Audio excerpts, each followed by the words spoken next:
All right, ladies and gentlemen, I hope you're having a wonderful morning. The rally continues, so there really wasn't much. It was actually a very quiet day overnight. You know, you didn't wake up to any random developments like you have for the last couple of weeks. You're holding it up within 1% of a new high on the S&P 500. NASDAQ 100 has already set a new record, and the animal spirits are alive. You're gonna hear him say that, but long story short, we get Jerome Powell all day, and then it's just going to be about melting and moving until you get bad news, or we keep going into July. And remember, that is where you start to get all of your events. You know, we have the events from reciprocals to the spending bill to meetings and other stuff from Russia, Ukraine, more Powell and Fed, the summer. So yeah, get ready. And then July seasonality. We talked about it a lot on the watch list last night if you didn't get that. So either way, should be a good one. I'm not expecting much. You know, we've talked about this summer session. It could be slow, but that doesn't mean you don't go anywhere. And just keep in mind, like yesterday, it was a slow grind up. You get what I'm saying? Like you moved up and you closed at the high. It was 1%. It wasn't small. But like, dude, you spent like 7 hours doing that. So keep that in mind today. We'll look for velocity. So it doesn't have to be low velocity, but if it is, I hope you guys are all prepared for that. So let's have a good day, baby. Call out any news. You need anything from me, you let me know. We got about 1 minute. I kind of need to go to the potty, but I guess we could hold it. All right, man. All right. Yeah, they are about to inject trillions.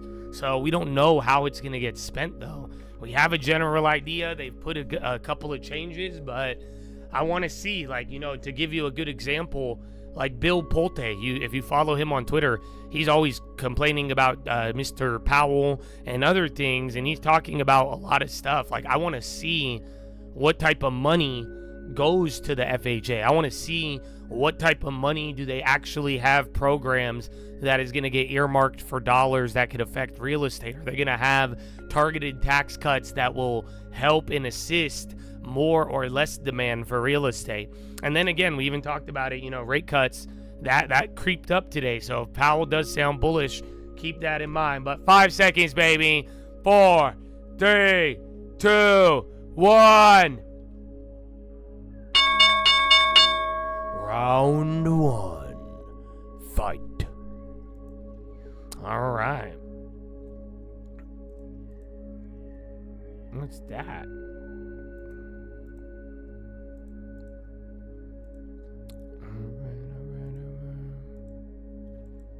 Oh, yeah, medical devices.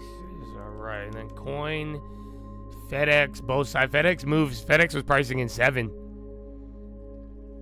But actually, some of the FedEx downsides are holding. Both the chains are open, though. So it is ready to go. Netflix 52-week high. So again, you're going to have some names like Meta's already near there. A couple like Apple have already lagged. And then again, like I told you here in the morning, watch Staples. So they haven't woken up yet. That might be a July thing, but either way. Yeah, UPS, no reaction. And again, chips are looking good too. Nvidia's near that 150. Okay, Uber again. Remember, you had the Waymo Atlanta stuff yesterday. Yeah, Nibis and CoreWeave. Oh, excuse me.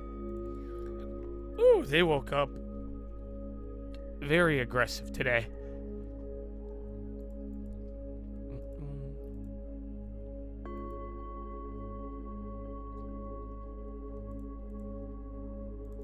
Apple, big pop. Yeah, they did lag yesterday. A lot.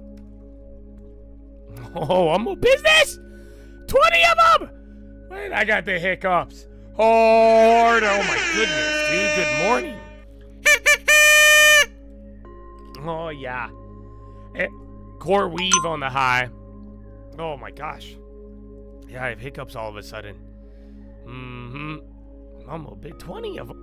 Ooh, I can't even say 20 without hiccup. Inc. SMCI. Yeah, I don't know why Tesla. I mean, Tesla's only down by 0.3, but remember yesterday it did dump. Yeah, QuantumScape. So wait, remember, is QuantumScape a battery? This has nothing to do with quantum, right? But again, they had something, some news about putting a product into production today. Oh my goodness. Circle going. Again, crypto and coin. Good sentiment. Sucks about 20% drop. You didn't get anything off of the puts yesterday. They're the same price. Yeah, it's battery, right? And then Google on the high. Late stage yesterday, that started to wake up. Then financials. Then you got Oracle, pretty decent candle. $2. No, yeah. Bro, yeah, Oracle just moved like 1% right there. Bottom right. HIMS is going up. APP, again, Google. NASDAQ's up 0.5%. Russell is down. SPY is up by 0.1. I don't know where Dow or equal weight is at. Let's get an idea. XLP dumping, yep. So, damn, you hit 6108. So, again, 6117, but really like 6125, 6127. I believe that is the price. Oil is up on the day, but still below 7-day. NVO flushing. Okay, equal weight's down 0.5%. So, yeah, you are being led primarily by your big tech today. Again, I think chips, you got Google and a couple of others, but equal weight's clobbered. Russell's down. NASDAQ's up 0.5%. SPY's barely green. So again, you're holding up the yesterday and you just no real developments, but yeah, you're only being held up by like the mega caps right now. I'll get you a breakdown in a little. JP Morgan hits market with largest active ETF launch in history, anchored by 2 billion institutional client. Good morning. What up, Mr. Garcia? How you living? And then there's NVIDIA. So NVIDIA, Google, all of that. Hold my breath. I'd rather hold my long term. You know what I'm saying? Everything else, we don't. That's it. But when it goes long term, I'm gonna hold that. I've been trying to tell him, bro. I've been trying to tell him. Yeah, Zoom again. There was a couple of earnings today. Who was it? Yeah, like GIS, and then I think Rubrik was buying. Good morning, you guys. How y'all doing? Yeah, remember you guys are asking me about General Mills. They didn't do that bad, but people were just talking shit on the cereal. Tesla low, Apple high. So yeah, bro, big tech is leading today. So again, like we talked about, you're still kind of advancing. ULY, that thing's up 94%, breaking out. Now you got AMD. You guys saw that one the other day. But yeah, bro, this is just big tech leading you up right now. And then again, gold, General Mills. People were talking about the sugary cereals not catching a bid.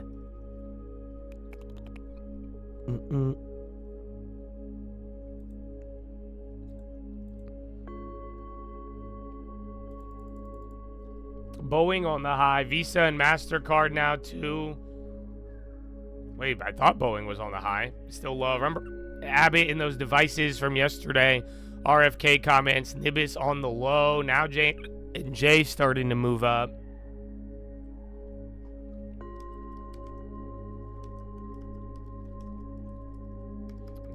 Google again.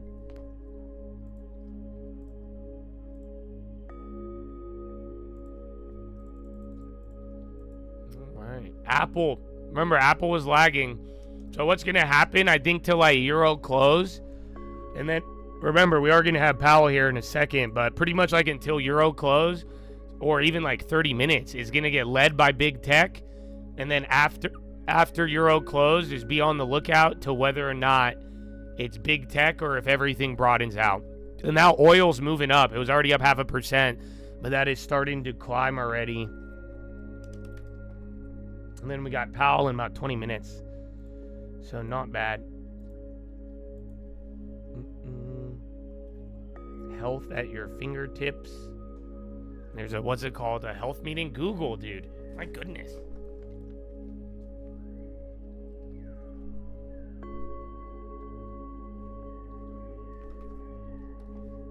Bro, got a price target for $500. So the same analyst price target was at $310, and they upgraded it to $510 today. So, like I said, I like Coinbase a lot, like as a consumer product. I've always liked it. I mean, that's how I bought Bitcoin, and it's like, I like what they're doing. I mean, I like what they're doing in the whole space. I think they're tied in with the institutions as well, but I don't like the price. So, we have it in the long term. It's working. It's very, very volatile. If it ever comes down at like there was a time you could have got it very cheap. I like it, but other than that, I think we just watch it. Whew.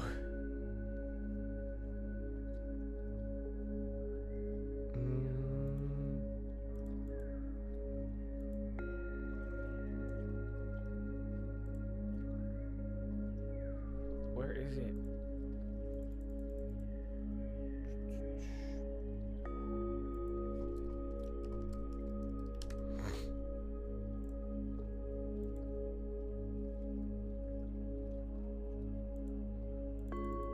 They don't have the Senate thing up yet, so I'm looking for that. And then we will see, Habibi.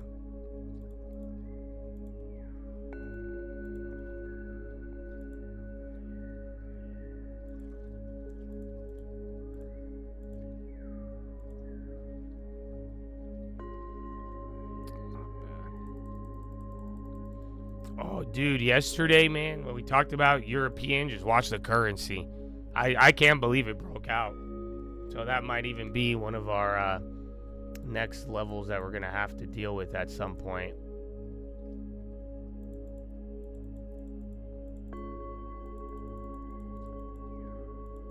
Got you a gifted member. Shout out Omo Business. Amen. Netanyahu, U.S. attack on Iran destroyed the facility. You guys see that? Or tell me why Associated Press and CNN are like, you didn't blow it up. They're like, it's the funniest back and forth. We blew it up. You guys didn't blow it up. You actually, no, the Iranian said you didn't. We blew it up. Stop lying. You're lying, Donald. We didn't blow it. We blew it up. So, yeah. NVO, it could be all the drama with Uber. I don't know. But AMD ripping right now. Let me check NVO for you.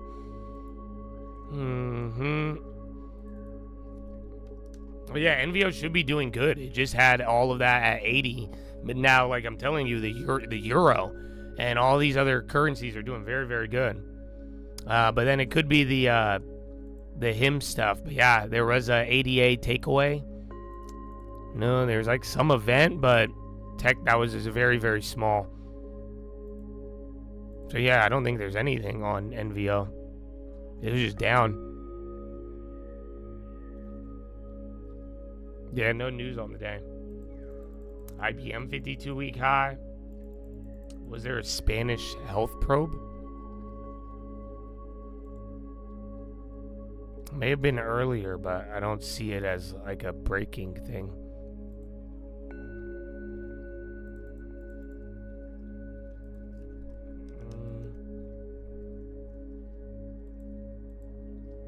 Yeah, there is under investigation by Health over its website communications on the weight loss drug. And Spanish Health Ministry it ordered something under probe over advertising. Yeah, no, that's it. It's weird. You have to like search. It doesn't show up as like breaking, but that is true. Yeah. And then Hims, they just said they're still selling the shit even if they don't have a deal. Yeah, Hims was down 30 the other day. Amba on the high. You guys remember that one? You had the offer. Trump is live.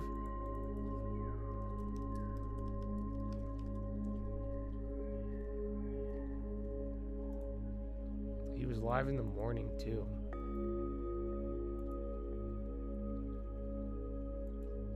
Oh yeah, Trump is about to give the NATO summit remarks.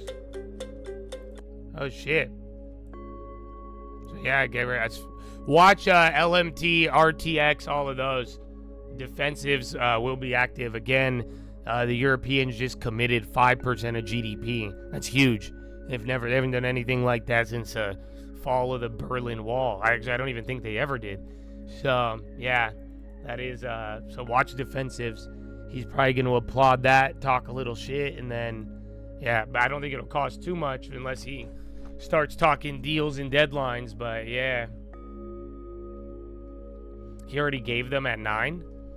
So this might either be something else or it's older, but there's a few feeds that are setting up for him to go live right now. So there might have been stuff earlier, but there is literally there is a NATO press conference scheduled.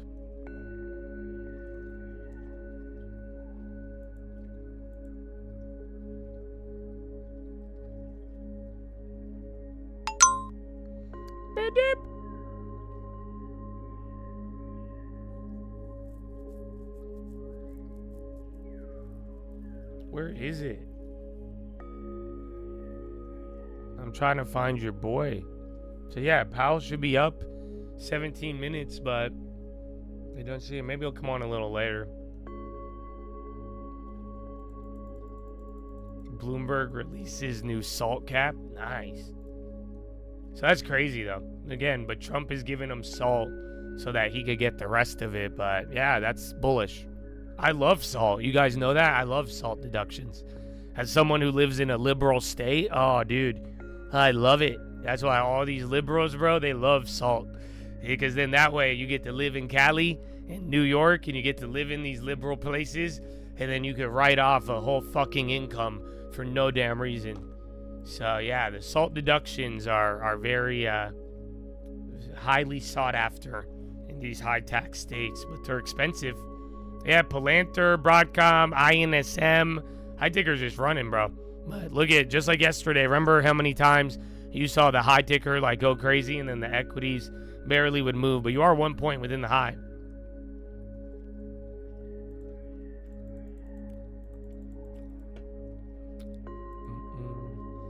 What happens? We go up till 4th of July and back to square one? What do you mean? I just think at this point, you're probably going to melt up until there's bad news. That's it. It's what you've been doing. Like, you guys don't realize we started going up, you hit a high, and then bad news. And then you come down, freak out, depending on how much you believe it or how much they propagandize it, bad news. And then you get over it, takes a week, a month, 2 months, and then you go right back to melting up. And then here we are now. You got the bad news from the war out the way. People are not worried about tariffs in the same way. Now even the spending bill, you're getting all of these things. Then you're worried about Trump and Powell. You can name it, but all of these are going away, and the market has been exposed to it now. So yeah, now you get to you're within 1% of highs. I wouldn't be surprised if we hit it, but then again, eventually you're going to have a bad headline, whether it's Trump, trade, a black swan, an external event, who knows what it is. And then we're going to keep rinsing and repeating that until we get a structural change, until Powell changes rates, until the economy actually shifts, or until maybe this spending bill, that might be a structural shift. You know what I'm saying? You're worried. I was worried about Japan for a little bit, but then I showed this yesterday. I'm kind of not worried about Japan. Obviously, their little fucking financial experiment over the last couple of decades is worrisome, but in a weird way, bro, like, their currency is helping. It's so fucking weird, dude. So listen to what I showed yesterday. For all of you should pay attention. Bloomberg does not want you to see this. I promise you, because they would have showed you by now. So I challenge you, Bloomberg, to go make a segment on this and explain this to your viewers. Because I said this yesterday on the watch list. A lot of people, whether it's willful or just pure ignorance, a lot of people are ignorant towards the tariff impact after currency effect. And what I'm trying to tell you is that, like, Japan's like inflation, and then the weakening of the currency and all of that, and they're trying to get that inflation, right? Yeah, bro. think about it. You're worried about tariffs, all of that. Ever since Donald Trump won, all of these currencies front ran so heavy. And yeah, it doesn't really matter what happens with the tariffs to a degree. And again, this is one of those things where a lot of people were worried about tariffs. 6 months later now, it hasn't materialized. But this is from the Bank of Japan. So ever since Donald Trump announced tariffs, there is many industries and products on a currency adjusted basis that have plummeted in terms of export prices. So literally, passenger cars exported to the United States have dropped the most in 5 years on a currency basis in Japan. It's crazy. So again, there's multiple of these charts. But yeah, that's the whole idea, is that like currency. So that's why I'm saying you're asking if I'm scared of Japan. In a weird way, I think Japan is kind of absorbing the dollar shit and whatever we got with tariffs, because it is causing certain effects. And I do think you could get a little bit of inflation eventually, but the more and more we see stuff like that, then that's going to go out the window, and nothing's materialized. Nvidia on the high and bonds starting to go now. Yeah, I did see Tesla on the low. It's weird. I feel like the last month or two, the days that Tesla does good, everyone does bad. And then the days that everyone does good, Tesla does bad. German automakers considering autonomous tech for military use. I don't even know what that means.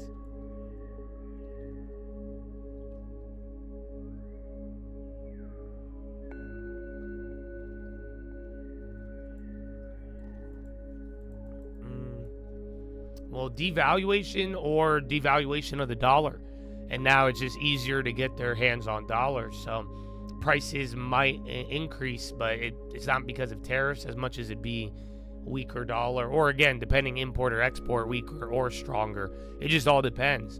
But the fact is that the currencies have moved so much already that it's like that is, to live in a world where you're scared of, or all focusing on tariffs, but not the currency effect. It doesn't make sense to be scared. It would be like being scared of a plane crashing that hasn't taken off yet. You know what I'm saying? You're on the ground still. Like, tariffs are important and they play their role, but if the currencies are moving 10, 20, 30%, what good is policy if everything's balancing out? This is IPE 101. This is what happened with the East Asian financial crisis and other times, even like Bretton Woods leading into it, when we would move and other countries would move too, it didn't change anything. Is there a NVIDIA conference today? I probably could. But yeah, SPY just dumped there. Like I told you guys, remember, said wait till Euro closer, give it a couple of hours. We want to see, is big tech going to hold or not? Because like I was telling you in the morning, everything was already weak. It was being held up by mega caps. So now we're coming down. This is probably where everything comes down, or you're going to watch them rotate a little bit, and then we see if everything balances out, or if it's going to be tech dominance, or we wait until, again, Powell or the bond auction. Fed Collins expect to be appropriate to lower rates later this year, but much depends on tariffs.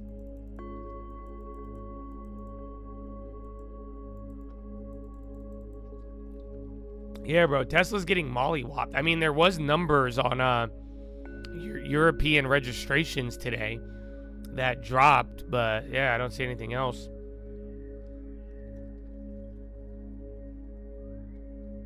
The intelligent, I see, no, they're just all the mainstream media talking shit on the attack. So first they talked shit on Trump attacking, and then they're like, you didn't even attack it good. But yeah, it's the only headline I see. Again, bonds haven't done the fear move. You did have oil going up just a second ago. Yeah, it came down. Nectar, that is on 52-week high. Trump should be at the UN. Yeah, I had the video up. Yeah, they're waiting for Trump right now. RTX on the low. Maybe this is a front run, bro. Yeah, so Trump is about to talk. I mean, this is the video. You tell by how packed the crowd is. SAP.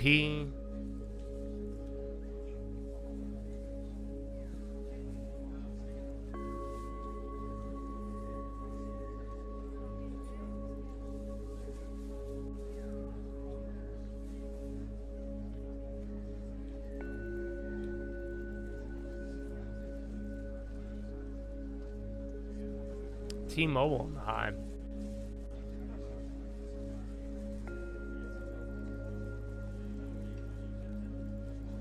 And then I know, then T-Mobile, someone talked about it. Like, you know that like satellite number they came out with the other day? It's because they're giving it away for free. So they were touting satellite numbers, but then it's pretty much they just give it away to people who have certain plans. Coin dropping now, still up 3. eBay on the high. Low ticker is taking over. I mean, we have 5 minutes of drop in here. We are awaiting Trump. You got Fed Collins talking now. And then, yeah, no other data. But you do have a bond auction.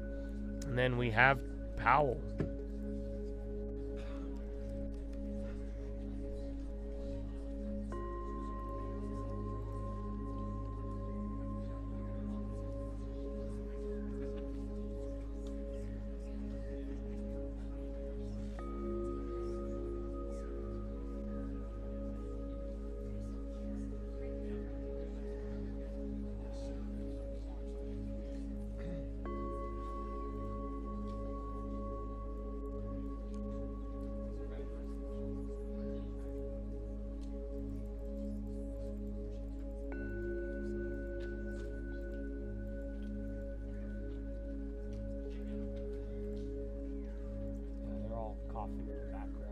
Everyone's waiting.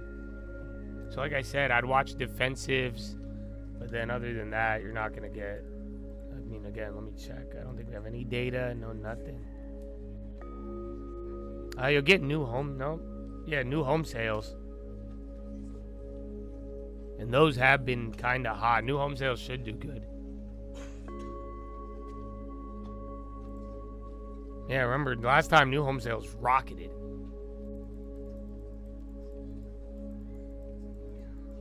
Rumble CEO tweet. Zelensky had long productive meeting with Trump. Says he discussed with Trump how to achieve ceasefire and real peace. Interesting. So Zelensky front-running Trump right now. You have a Zelensky comment about meeting with Trump.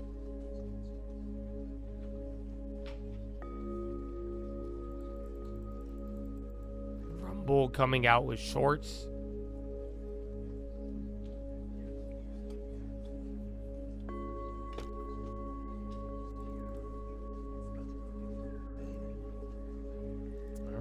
Man.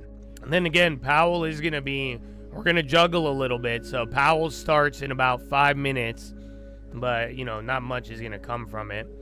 And then we are going to listen to your boy Trump at the same time.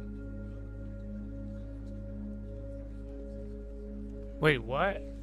I think what the fake news wrote, and it was CNN, it was the New York Times, and they're both discussing really horrible groups of people. The pilots did an unbelievable job like nobody's ever seen. They hit pay dirt. Is this the old one? You see where I guess you probably looked, they call it the wound. I think this was the one from the morning. You see where the wound is on the earth. There's one of him talking right now, in front of the NATO background. And they should be admired and respected for what they did. And the fake news, in order to try and hit me, the fake news made them look bad. But now they look really good again. So that was the Israeli Atomic Energy Commission. And it was also about the High Commission of Iran.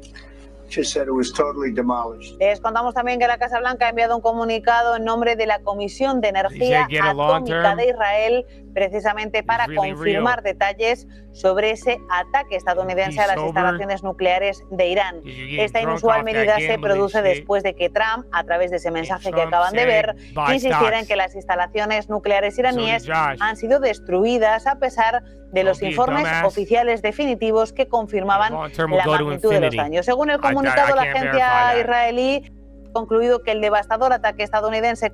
Yeah, I guess that wasn't it. Okay, Spy came back. SMCI, bro, just straight up. It's been doing that.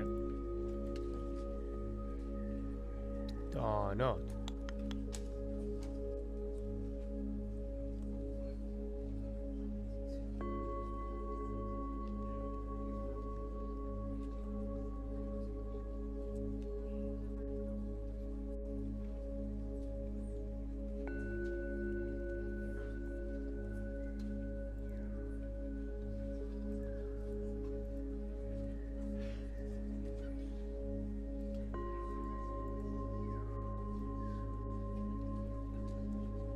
Dabe.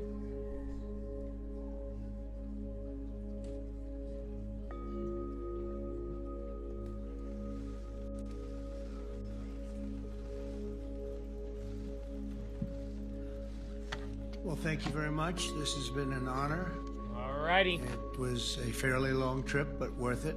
Already on the low. ULY was the runner from earlier. Healthcare going up. Listened to a lot of wonderful speeches from the heads of a lot of wonderful countries. But I want to thank you for joining us at the conclusion of a highly productive NATO summit in the Netherlands. I want to thank them for the royal treatment they've given us. Couldn't have been nicer. And it's a beautiful country, really a beautiful country. Coming in, I saw the most beautiful trees. In fact, I want to bring some back with me. I want to also thank, I had breakfast this morning with the King and Queen, and they're incredible people. I said, you're central casting. Beautiful people, great people, big, beautiful heart. And I enjoyed that. And also NATO Secretary General Mark Rutte, who's been terrific. He's been a friend of mine. Used to be right here running this wonderful country. Now he's the NATO Secretary General. He's doing a fantastic job. And the Prime Minister, we appreciate everything you've done. And as you know, last weekend, the United States successfully carried out a massive precision strike on Iran's nuclear enrichment facilities, and it was very, very successful. It was called obliteration. No other military on earth could have done it, and now this incredible exercise of American strength has paved the way for peace with a historic ceasefire agreement late Monday, and we call it the 12-day war. Spoke to a few people. I guess that just sounded like the right name. It was a 12-day war. And we think it's over. I don't think they're going to be going back at each other. I don't think so.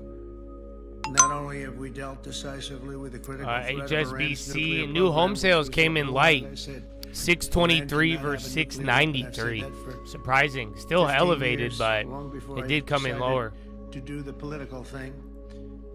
But we've also reasserted the credibility of American no, very low. Which is like no other. The people at NATO. Yeah, bro, it pivoted. Never been anything. You know, I rebuilt the entire military during my first term. And we have a great military. Yeah, it's the lowest one of what? Got to know the good ones and the bad How? ones. We kept the good Bro. ones. Yeah, home sales went back because remember, dude, that rocketed up. Yeah, it got plummeted. And also had kind of odd for May, I'm pretty sure. Yeah. With the King and the Queen, I guess in 2024 you had your drop, the Prime Minister, but it's even lower than that. Very knowledgeable people. Major focus of our conversations at the summit was the need for MSTR, SMCI. Again, crypto's been up all day.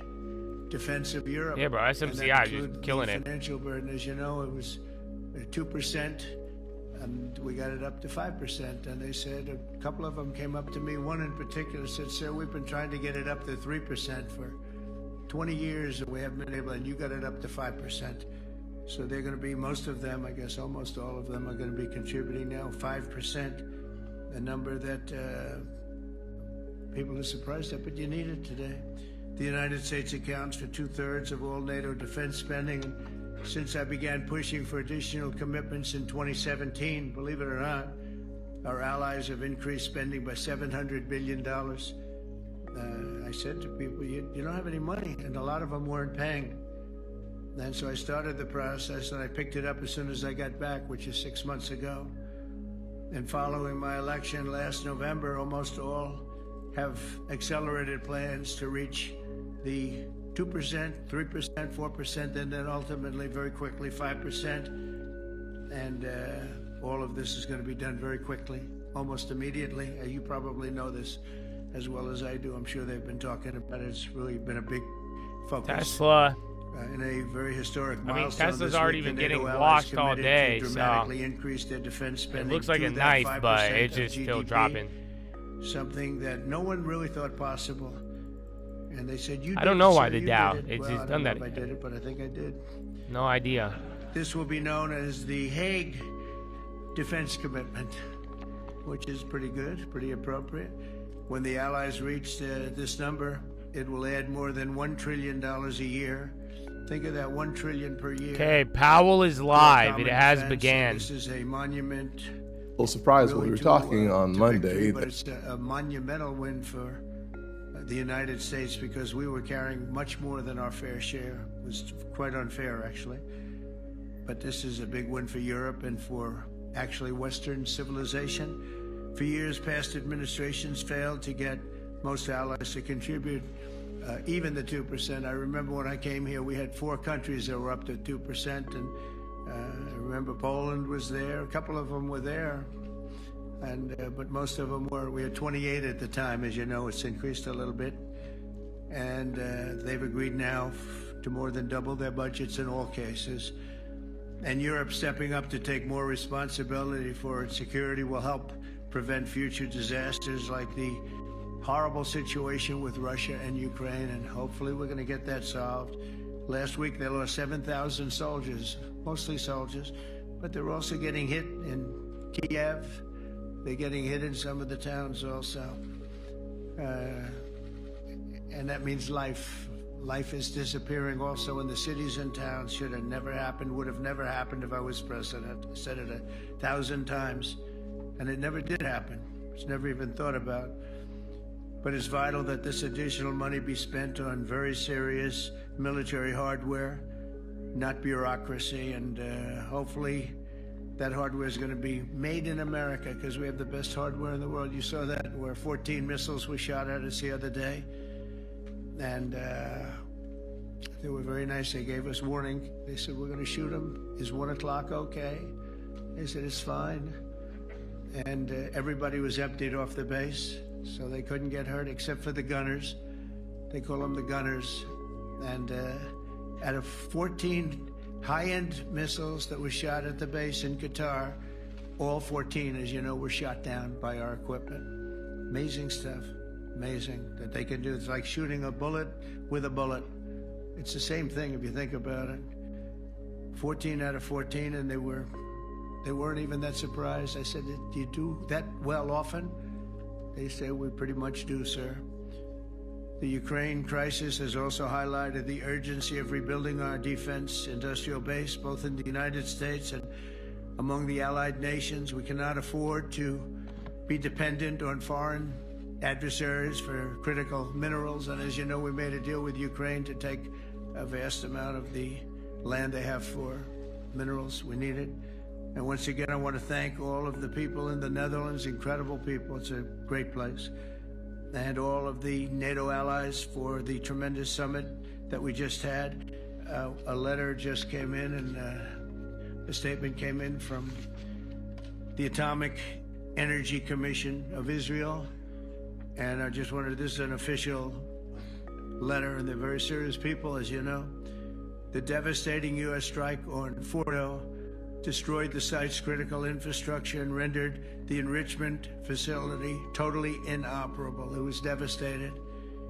We assess that the American strikes on Iran's nuclear facilities has set back Iran's ability to develop nuclear weapons for many years to come. This achievement can continue indefinitely if Iran does not get access to nuclear material, which it won't. It's so sad that that whole thing had to go. But I just want to thank our pilots. You know, they were maligned and treated very bad, demeaned by fake news CNN, which is back there, believe it or not, wasting time, and nobody's watching them. So they're just wasting a lot of time, wasting my time. And the New York Times, they put out a story that, well, maybe they were hit, but it wasn't bad. Well, it was so bad that they ended the war. It ended the war. somebody said in a certain way, that it was so devastating, actually. If you look at Hiroshima, if you look at Nagasaki, that ended a war too. This ended a war in a different way, but it was so devastating. Also, they have Nagasaki. I like sake. Have you ever tried sake? Well, Nagasaki. Says it's similar. Its nuclear installations were very badly damaged by Nagasaki. The American strike. So, what bothered Barack me about these Hussein Obama put out by the New York Times, failing. I call it the failing New York Times because it's doing terribly. Without me, it would be doing no business at all. But and by fake news, CNN and MSDNC, all of these terrible people. They have no credibility. When I started, they were at 94% credibility, the media. Now it's at 16%. And I'm very proud of it because I've exposed it for what it is. But when I saw them starting to question the caliber of the attack, was it bad? Well, it was really bad. It was devastating. They were obliterated. In fact, you can't get into the tunnels. They just put that over. That just came out. They can't, there's nothing, there's no way you can even get down. The whole thing is collapsed in a disaster. And I think all of the nuclear stuff is down there because it's very hard to remove. And we did it very quickly. When they heard we were coming, it was, you can't move it. Very hard, very dangerous, actually, to move to. And they also knew we were coming, so I don't think too many people want to be down there knowing we're coming. With the bunker busters, as we call them, we're the only ones that have them. We have the best equipment, best nuclear equipment, and we have the best equipment in the world. And by the way, we can't forget our submarine, which was out there, submarines actually, but submarine was out there. We shot 30 rockets into an area, every single one of them. I think it was almost 400 miles away, I think, Pete, right? 400 and long. It was in the ocean, long ways away. And we shot a total of 30. Every single one of them hit within 9 inches from where it was supposed to be. It took out a lot because we didn't do just Fordo. We did 2 others in addition, which hadn't been completely destroyed. So we hit them with a submarine from hundreds of miles away. Amazing, just amazing equipment. Greatest submarines in the world. Nobody's even close. They're 20 years behind us when it comes to submarine technology. So that's one, and the other was from the Atomic Energy Commission, and they have about 3 or 4 of them now coming in from Atomic Energy Commissions from various places. But the one that we have that just came out, we released it a little while ago, was from the Israeli Atomic Energy Commission, but numerous of them are getting to see the site, and the site has been demolished. And again, we had these brave patriots, these incredible flyers, these people that can fly a plane better than anybody can fly a plane, going into very hostile territory. No, bro. I mean, I'll tell, dude. I just think it's weird. Territory that, and I don't think Donald Trump's the weird one. I think why he's like having to rant about this. Like, you guys don't think it's weird that right when he does the move and attacks, they're like, "Oh my God, why would you do that?" And everybody got mad that he attacked. And then it turns out the attack actually led to nothing, right? And then, you see what I'm saying? He's only explaining it because everybody is now insisting, well, they didn't really attack it then. And then, so I just think it's weird. I think it's weird that we even make the president have to, like, this is just a weird game of, well, first we're mad that you did it. And okay, now that nothing bad happened, we're gonna doubt that it actually happened. What? But if it did happen, you would have been mad about it. So there's a lot of, it's just really weird, bro. So yeah, if you're wondering why he's like, I think he's trying to highlight. I was told it would take 4 to 5 years. We eliminated it. I don't know why they keep saying that. That's why he's ahead of the Joint Chiefs of Staff right now, because I had it's really a weird experience with him. He knocked out ISIS. You are going to, again, the dollar is going to die. Literally a few weeks. But MP on the high, so watch his material start to go up. But even then, NATO comments, he was saying buy defense. So we had a nothing great moved. Victory there, and we then came here, and I think we had a great victory here. But this is an ongoing project. This is the safety of Europe, the safety of the world. and they've raised it from 2% to 5%, something which nobody, and you're talking about over $1 trillion a year. So we're talking about a lot of money coming in from countries that we're not paying nearly enough to be effective. So I have, as you know, Marco Rubio with me, and Pete Hegseth, Secretary of State and Secretary of War. Should we say Secretary? You know, it used to be called Secretary of War. Maybe for a couple of weeks we'll call it that, because we feel like warriors. It used to be called Secretary of War. In fact, if you look at the old building next to the White House, you can see where it used to be Secretary of War. Then we became politically correct, and they called it Secretary of Defense. I don't know, maybe we'll have to start thinking about changing it, but we feel that way. Do we have any questions, please? Wow. That's a lot of questions. That's a lot.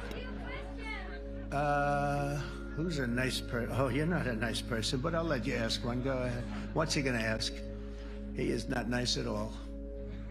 I know him well. Thank you, Mr. President. Yeah. Thank you for taking the time before flying home. You just said you believe the conflict between Israel and Iran is over. What makes you so confident it is?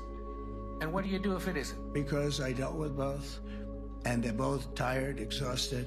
They fought very, very hard and very viciously, very violently, and they were both satisfied to go home and get out. And can it start again? I guess someday it can. It could maybe start soon. I think a big telltale sign was when, as you know, Iran somewhat, by not much, VIX on the high. The, so they're going lower. Ceasefire. And Israel had the planes going out that morning, and there were a lot of them, 52 of them. And I said, you got to get them back. And they brought them back. They didn't do anything. They brought them back. It was very good. I thought it was amazing, actually. They have fought a hell of a war. They fought very hard. I think the war ended, actually, when we hit the various nuclear sites with the planes. And I just hope you people can give these pilots, these are the best pilots in the world. They're the best shots in the world. They call them shots. That's what they are. And wait a minute. And I just hope you can give them the respect they deserve, because they came home to fake news. I know. And like, oh, gee, yeah, do you see what I'm saying? Hardly any damage. The things are it's not even that they came back to that. It's the fact of the matter is that if this shit popped off negatively, everybody would have got mad that he did the attack. And I think that so it's very weird, man. Very fucking weird. Thank you to our troops. And they can do things. I don't see them getting back involved in the nuclear business anymore. I think they've had it. They've been at it for 20 years. And I don't see that happening either. Now, if it does, we're always there. It won't be me. It'll be somebody else. But we're there. We'll have to do something about it. Yes, please, go ahead. Go ahead. Please, go ahead. Oh, fake news, CNN? Oh, yeah, here we go. Wait till you hear this question. You should really say how great our soldiers and our warriors are. I think everyone appreciates our soldiers and our warriors. I do have two questions for you, Mr. President. You just cited I just hear this smugness on these attacks. Earlier, you said U.S. intelligence was inconclusive. Are you relying on Israeli intelligence for your assessment of the impact of the strikes? No, this is also Iran made the statement. And it's also, if you read the document that was given, again, you guys, you're getting taken down now with big tech. I mean, Tesla's doing it. Some of the big tech's holding damage, but they didn't take. But yeah, this is big tech. It could be limited, or it could be Dow Jones 10 green, 20 red. It could be limited, or it could be very, very severe. And NASDAQ 43 green, 57 red. It's half and half. Since then, we've and NASDAQ's still up. SPY 130 green, 370 red. And the site is obliterated. And we think everything nuclear is down there. They didn't take it out. Okay, question? Please, go ahead. Go ahead. Yeah. Blue dress. Thank you so much, Mr. President. Yesterday, you said China can now continue to purchase oil from Iran. Yeah. Are you giving up on your maximum pressure campaign? Because there's sanctions right now. With who? On Iran. No, look, they just had a war. The war was fought. They fought it bravely. I'm not giving up. They're in the oil business. I mean, I could stop it if I wanted. I could sell China the oil myself. I don't want to do that. They're going to need money to put that country back into shape. We want to see that happen. Would it? No, if they're going to sell oil, they're going to sell oil. We're not taking over the oil. We could have, you know. I used to say with Iraq, keep the oil. I could say it here, too. We could have kept the oil. No, China is going to want to buy oil, they can buy it from us, they can buy it from other people, but you're going to have to put that country back into shape. It desperately needs money. Yeah. Yeah, please. Here we go. I'm picking the beauties today. Go ahead. Mr. President, Secretary General Rutte has described President Putin as an adversary, a threat, an enemy. Do you view him the same way? And in addition to that, you mentioned General King, your chief of staff, the chairman of the Joint Chiefs of Staff. General King. Yes, he has said that Mr. Putin has territorial ambitions beyond Ukraine. Do you view that in the same way? It's possible. I mean, it's possible. I know one thing, he'd like to settle. He'd like to get out of this thing. It's a mess for him. He called the other day. He said, can I help you with Iran? I said, no, you can help me with Russia. Because, you know, in the last few weeks, we took care of India and Pakistan, Kosovo, Serbia. I think on Friday we have coming in, the Congo is coming in, and Rwanda is coming in. That was a vicious war that went on, a machete war. Heads chopped off all over Africa. They're coming in. We did 2 others in addition to that. Nobody's ever done anything like this. No, I consider him a person that's, I think, been misguided. I'm very surprised, actually.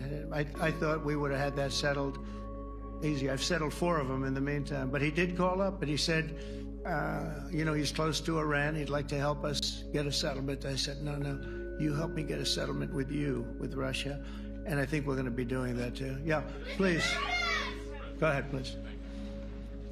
Thank you, Mr. President. You've made clear your position on what impact the strikes had. I wanted to ask you what is next with Iran. For instance, is there any indication from U.S. intelligence that Iran was able to move any material? No, just the opposite. We think we hit them so hard and so fast they didn't get to move. And if you knew about that material, it's very hard and very dangerous to move. It's called, in many people they call it dust, but it's very, very heavy. It's very, very hard to move. And they were way down, you know, they're 30 stories down. They're literally 30, 35 stories down underground. Oh yeah, we think it's covered with granite, concrete, and steel. Can I ask you, are you interested in restarting negotiations with Iran? And if so, have they responded? So our people, Marco could answer this, but our people are not, I'm not. The way I look at it, they fought, the war's done, and, you know, I could get a statement that they're not going to go nuclear. We're probably going to ask for that, but they're not going to be doing it. But they're not going to be doing it anyway. They've had it. They've had it. Now, maybe someday in the future we'll want that. But I've asked Marco, do you want to draw, I just asked him the question as we were walking on the stage, do you want to draw up a little agreement for them to sign? Because I think we can get them to sign it. So NVIDIA, TSM, a couple of chips are popping right now. Well, Mr. President, again, Tesla on the low. President Trump has shown a willingness to meet and talk to anybody in the world who's interested in peace. I don't know of any president. Supreme Leader Rubio. To meet with anyone and talk about peace. We'd love to How have are you, peaceful brother? relations.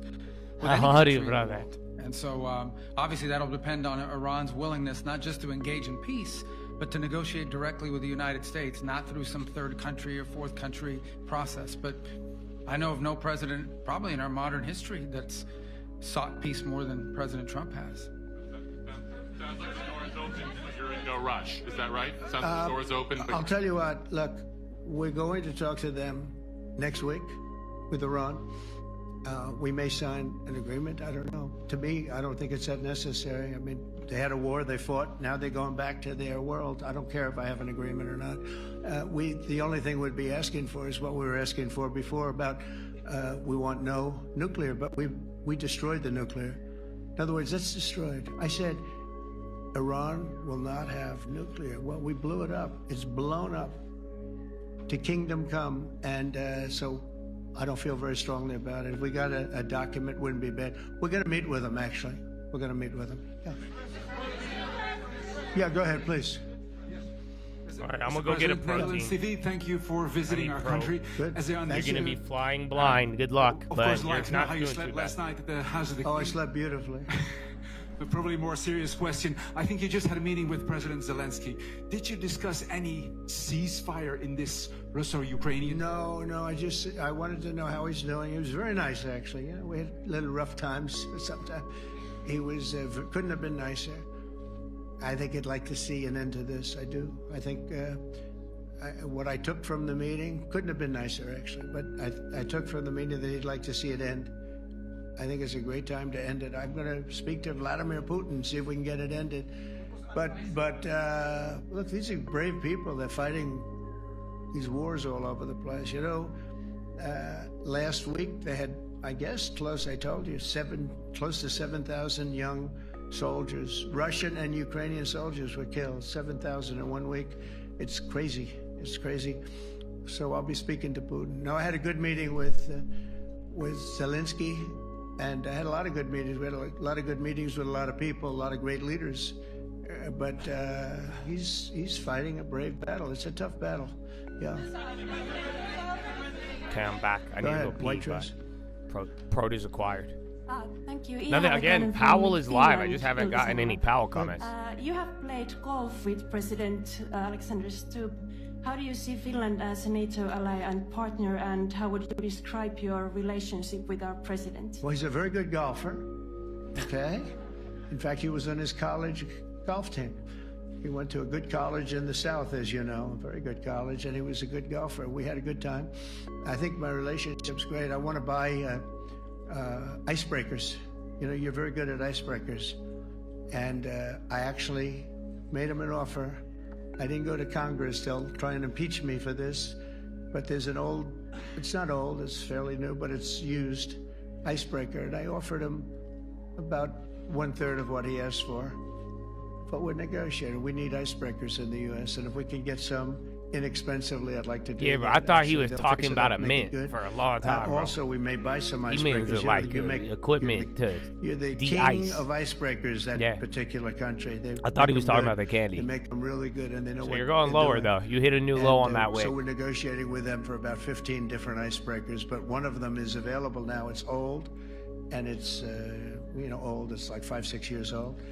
Now we're trying to buy it. I'm trying to make DKS again. That's consumer name. So you just wicked into the low. All I do is make deals. Yeah, please. Go ahead, sir. Go ahead. You have not filled the gap. The baby gap. Yeah, question for NewsHour, Dutch TV. First of all, on Article 5, on your way here, you spoke about the commitment of the U.S. to Article 5, saying, I'll give you my definition once we're here. Yeah. What is your definition, and may the U.S. commitment to Article 5 change in case some of the NATO members do not reach the threshold that was discussed today? My second question is following up on a colleague on Iran. What intel reports do say that everything over there was obliterated? Yeah, well, there are numerous of those reports, and they're coming out fast and furious. But the most respected ones we've already seen. And I will say that on a very confidential basis, they're looking at the reports like numerous reports, and including people going to the site and checking the site. And they're going to be having, I guess you're going to be having over the next couple of days you're going to encapsulate it. But no, the site was obliterated, just like I said it was. And just like the pilots should be given credit for. As far as Article 5, look, when I came here because it was something I'm supposed to be doing, but I left here a little bit differently. I said, I watched the heads of these countries get up, and the love and the passion that they showed for their country was unbelievable. I've never seen quite anything like it. They want to protect their country, and they need the United States. And without the United States, it's not going to be the same. And you can ask Mark, or you can ask any of the people that were there. It was really moving to see it. They love their country. They were so respectful of me because I'm the head of the United States. And I made, the King of Saudi Arabia, when I was in the Middle East. So I was in Qatar for a different reason, not a reason to get shot at. We were in there for economic development reasons, Qatar, UAE, and Saudi Arabia. All three leaders of those countries, and we took back $5.1 trillion into the United States.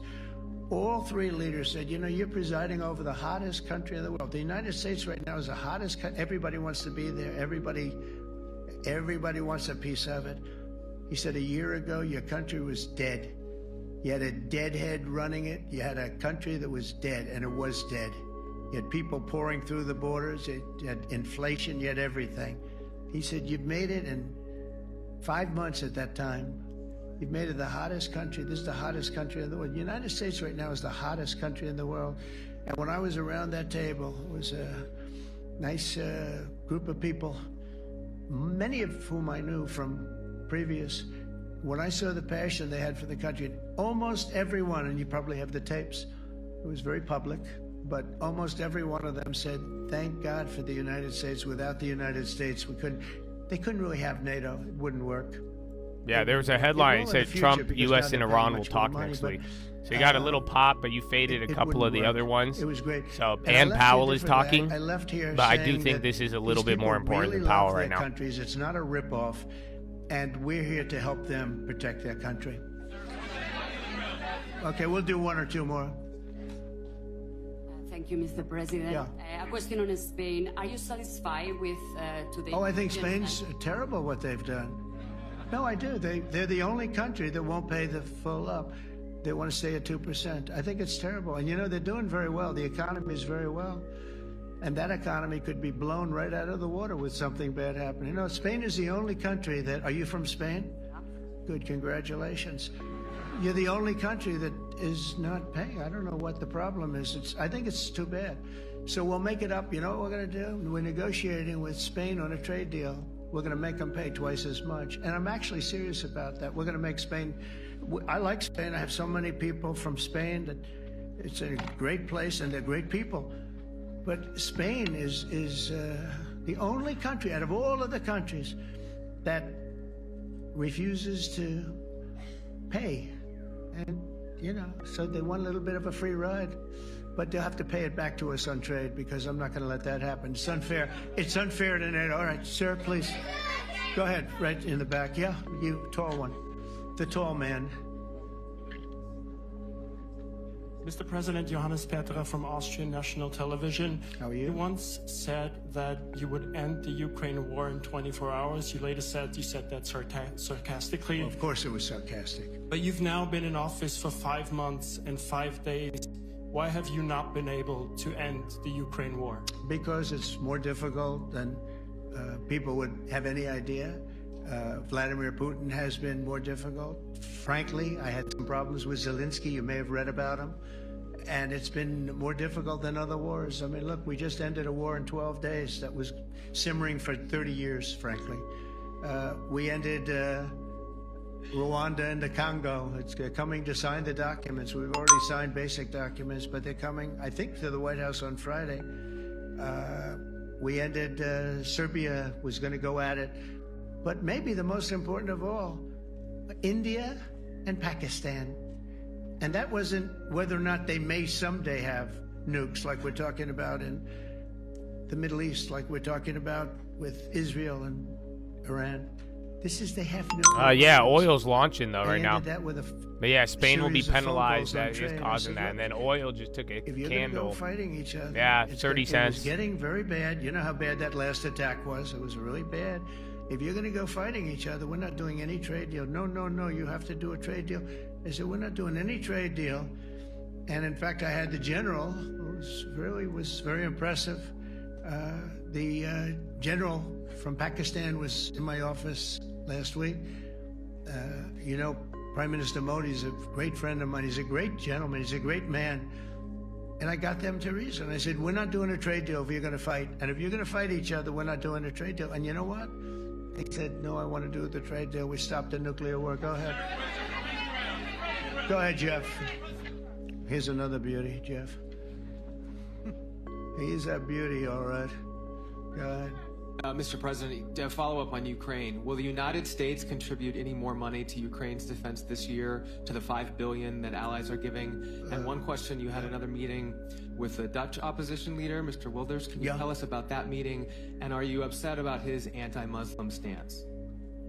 I'm not upset about it. It's just his view.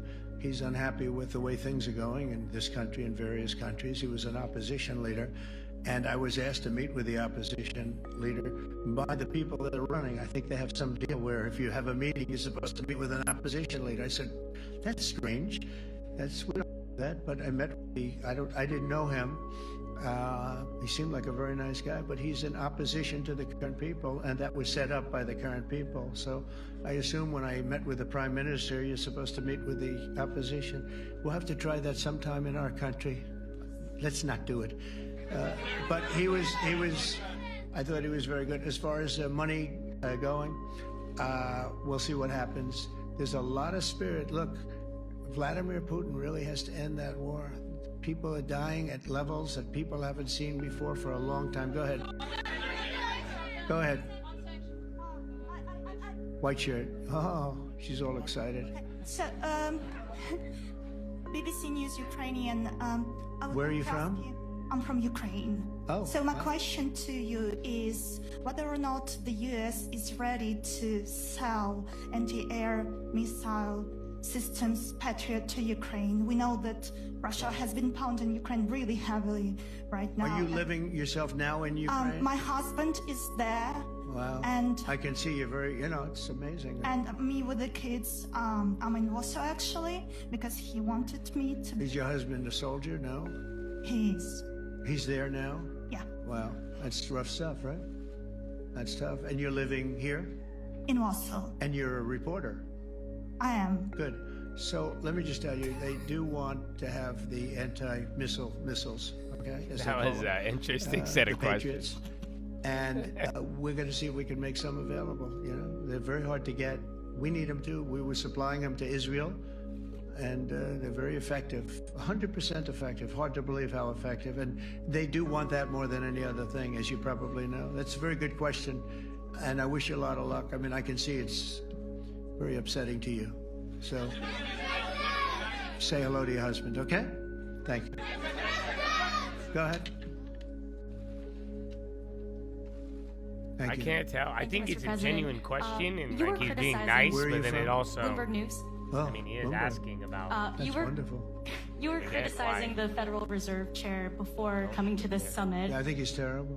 I was wondering if you've begun interviewing different candidates for the Fed pick. Yeah, I know within 3 or 4 people who are going to pick. I mean, he goes up pretty soon, fortunately, because I think he's terrible. He goes up soon. We have no inflation. We have a tremendous economy. Hundreds of billions of dollars of tariff money is pouring. Yeah, I know 3 or 4 people I'll pick because they don't want to pay the tariffs, so they're building them all over the country. I think we're close to $15 trillion. I told you 5.1 trillion from the Middle East alone. Dude, did you know Powell? Are you ready for this, bro? There's never been anything. I got Powell fucking drama for you, dude. We have no inflation. I was shocked. We have borrowing because Biden stupidly they did short-term debt, so we have borrowing coming up. And, we'll go 10 years, maybe longer, maybe shorter, but we'll go a long period of time when we do the debt. And because of him, because of this guy, we will have to pay for years. We'll be paying for him. And I said to him, listen, there's no inflation. He says, but maybe there'll be some. That's true. I said, if there is some, what you do is raise the rate. I'm okay with that. You raise the rate in 2 years from now or a year from now. But because the rate's high, we have to pay more for debt. It's pretty equal. In other words, if it's 4%, it's 4%. If you drop it a point, you'll pay 3%. So it's fairly equal, not necessarily, but fairly equal. So we're going to end up paying maybe 2 points or 3 points more.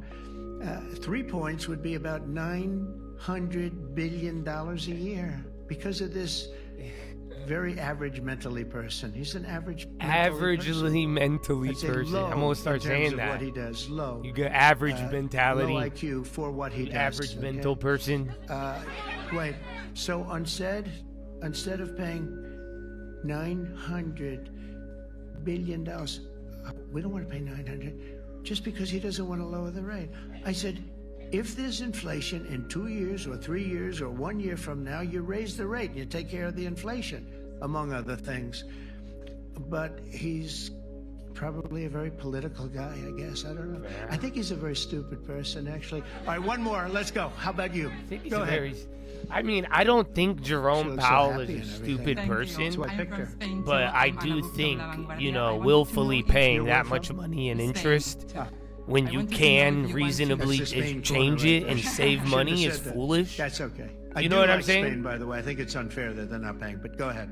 It reminds me, it would be like having 5 times the amount in your bank account, but then you're choosing to run a balance on your credit card. Does that make sense? Like I'm saying, I think Powell's a smart guy. I think Powell is actually above average. I think Powell has actually came up with very good ideas, and you know, at certain times we needed Powell, and I think he did very well.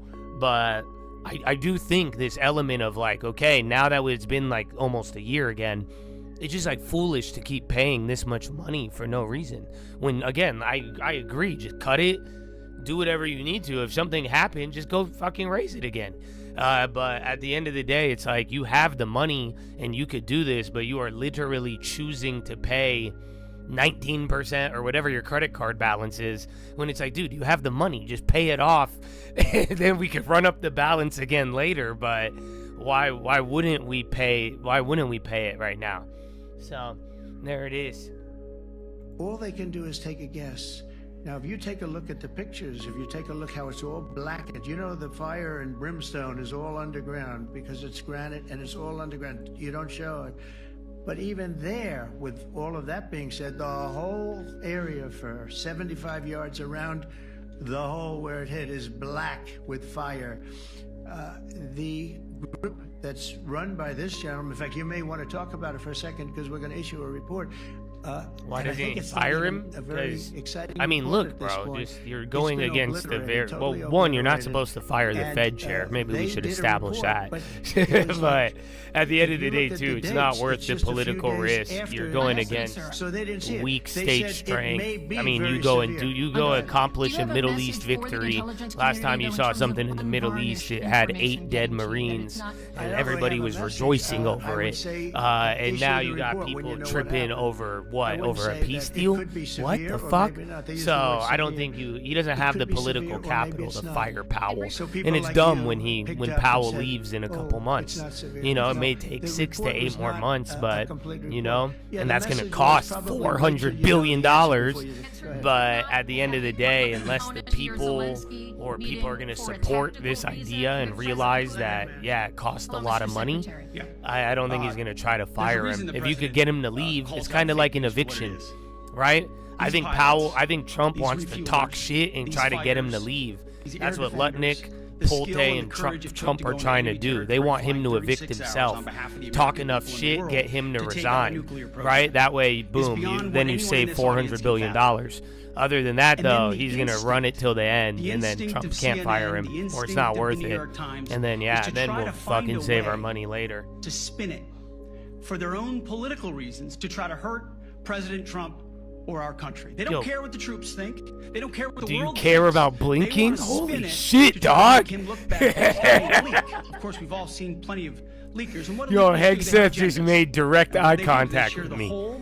I couldn't, you know that? I'm not even there in NATO, but he just made eye contact with me. Preliminary, fucking seething. A preliminary report that's deemed to be a low assessment. That's why I'm glad. Who was our last military guy? Did he give you the same energy? Because like this guy, like for real, you know, he may drink a little bit more than I do, but terrifying. Buried under a mountain, devastated, America. So if you want to make an assessment, and the AMD's been ripping, you better get a big shovel and go really deep, because Iran's nuclear program is obliterated. And somebody somewhere is trying to leak. He's like, I promise you it's obliterated. I sent the pictures to my mom. I'll show her. Those that dropped the bombs precisely in the right place. I can show you the classified material right here. You know who else knows? Enough of this shit. That's why they came to the table right away, because their nuclear capabilities have been set back beyond what they thought were possible because of the courage of a commander-in-chief who led our troops, despite what the fake news wants to say. But you're not disputing the report said what it said, even though it was initial. The report said what it said, and it was fine. It was severe, they think, but they had no idea. They shouldn't have issued a report until they did, but we've gotten the information. I think Pete said it better than you can say it. And you know, you should be proud. You, Amen. Especially you. I think we should honor our troops. I think Trump did a good job. I think this was literally, everybody wants to bring up everything. Bro, last time we did anything in the Middle East and pulled out of Afghanistan, 8 Marines died and people cheered like Joe Biden did something. So I think we should honor all that, and then we should make fun of Pete Hegseth. I think that's a good middle ground. No? You don't think so? We can honor our troops, rejoice there's not another war in the Middle East, and let's make fun of Pete Hegseth. Why can't you guys settle at that? I think that is fair. And I got a call that instead you guys are backing the fucking state sponsor of terrorism and being like, nah, they didn't blow up shit. And they all said it was hit. But we don't think it was really maybe hit that badly. And they were devastated. They put their lives on the line, and then they have... And how did CNN get the info? Supreme leader for 200. They say, Don, CNN. Where is Don Lemon? Let me talk Don Lemon. Don, I promise you, Don. No bombing, no nothing. Don, I have all the uranium right here. I show you. Look, I send you right now. No problem. What do you mean? Don't J. Trump liar. Because they don't understand fake news, because they have a normal life. Except it's very egregious activity. But it's a shame. You should be making them heroes. All right, in the back. Look at those hands, back, bro. white, yeah. White jacket, yeah.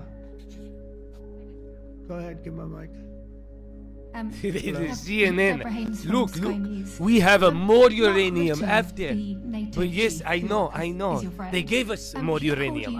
This so false, so false. Do you regard your NATO allies as kind of children? No, he likes me. I think he likes me.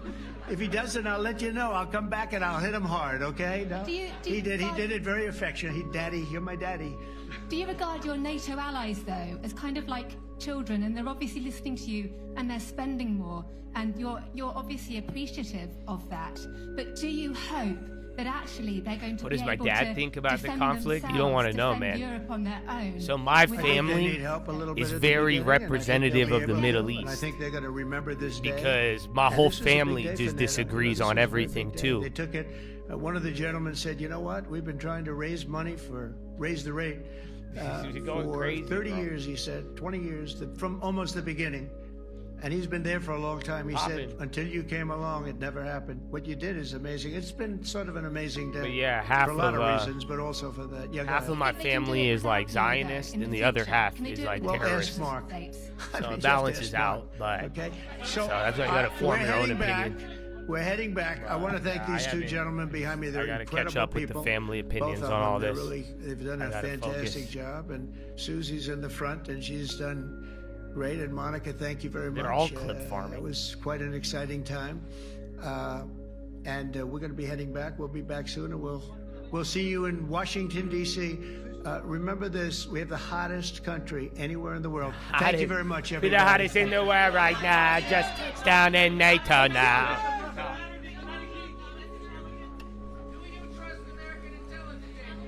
Do you trust the American Intelligence Agency? Thanks for watching. All right, now, do you think it's over? It's not. If perfect timing. The President's trade negotiators perfect timing. Reciprocity, woo! Which I define as both sides reducing, in a quid pro quo, reducing tariffs and trade barriers as much as possible. Ideally, in a perfect world, we would end up with two sides with zero tariffs and zero trade barriers. Would that be inflationary? No, not at all. That would cause the economy to roar, wouldn't it? I think it would be. Yeah. Okay. Thank you, Mr. Chairman. I appreciate your endorsement, Mr. Chairman, of the reconciliation bill. Senator Warner. Thank you, Mr. Chairman. Funny, Senator Kennedy, I didn't interpret. I'm going to go back so we can hear it all. Okay? I would also say I think you guys are all one in favor. thank you. Let me echo what I'm going back thank you for your 5 independence minutes and so we doing can the hear job. Kennedy. Well, it's pricing, it's reacting to economic. Thank you, Mr. Chairman. Thank you, Mr. Chairman. Mr. Chairman, did I understand you to say that the reconciliation bill is the most extraordinary legislation you've ever seen? Did I hear that correctly? There may have been some lost in translation. Kennedy's a pumper. I was a little late. Kennedy's pumping the bill. Tell me what the bond market's telling you. Bond market's fine now, functioning well. It's pricing, it's reacting to economic news. There's adequate liquidity. Rates have come down pretty significantly from where they were a couple months ago. So I think I think inflation expectations have come down a bit from April, and in general, the bond market is functioning well. Okay. Explain to me why we have seen in the last few months a weakness in the dollar. That's a great question. And of course, the Treasury Department has the job is responsible for the no role one's of the talking dollar. about the currency front run. So I don't know. I think you don't know, Powell. You're smarter than me, Powell. You know. Markets have been digesting Is that a bunch of fucking Europeans and BlackRock bought the dollar and the pound and gold and all? No, you don't know why. Have reacted the way they've reacted. The dollar's kind of stabilized now. In fact, it's moved back up here in the last couple of weeks a bit. There are plenty of people who are still writing that the dollar is still overvalued. We don't have a view on that, of course, but I wouldn't really have an opinion on exactly why it is what it is. Well, clearly there's a lot of geopolitical risk right now, which would lead one to conclude, all things being equal, that people would be flocking to the dollar and it would be stronger. Well, you have seen some of that here in the last few days. But again, I don't really have an official view I'd like to share on that. I think there are possible explanations, multiple possible explanations. Again, one of which is that some people still feel the dollar is highly valued. Yeah. But we'll see. I want to talk for a few minutes about tariffs and inflation. What does history tell us about tariffs and its impact on inflation or deflation? So the thing is, we've been through a long period in which tariffs were going down. Remember, since World War II, really, it's been a process of lowering tariffs globally. So there just isn't a lot of modern learning on that. I think people look at the incidence of tariffs during the president's first term, but those were like 1/6 the size of what's people are estimating now. And they do find some effects on inflation. But remember, in 2019, when those tariffs were put into place, the economy was slowing. We actually cut rates 3 times. Inflation was running at 1.5%. So it was a very different time.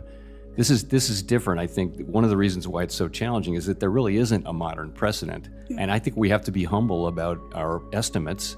And we are very open to the possibility that transmission through into inflation will be less than we think, or maybe more than we think, which is why we're in a position of wanting to take our time and make a smart decision as we see how this unfolds.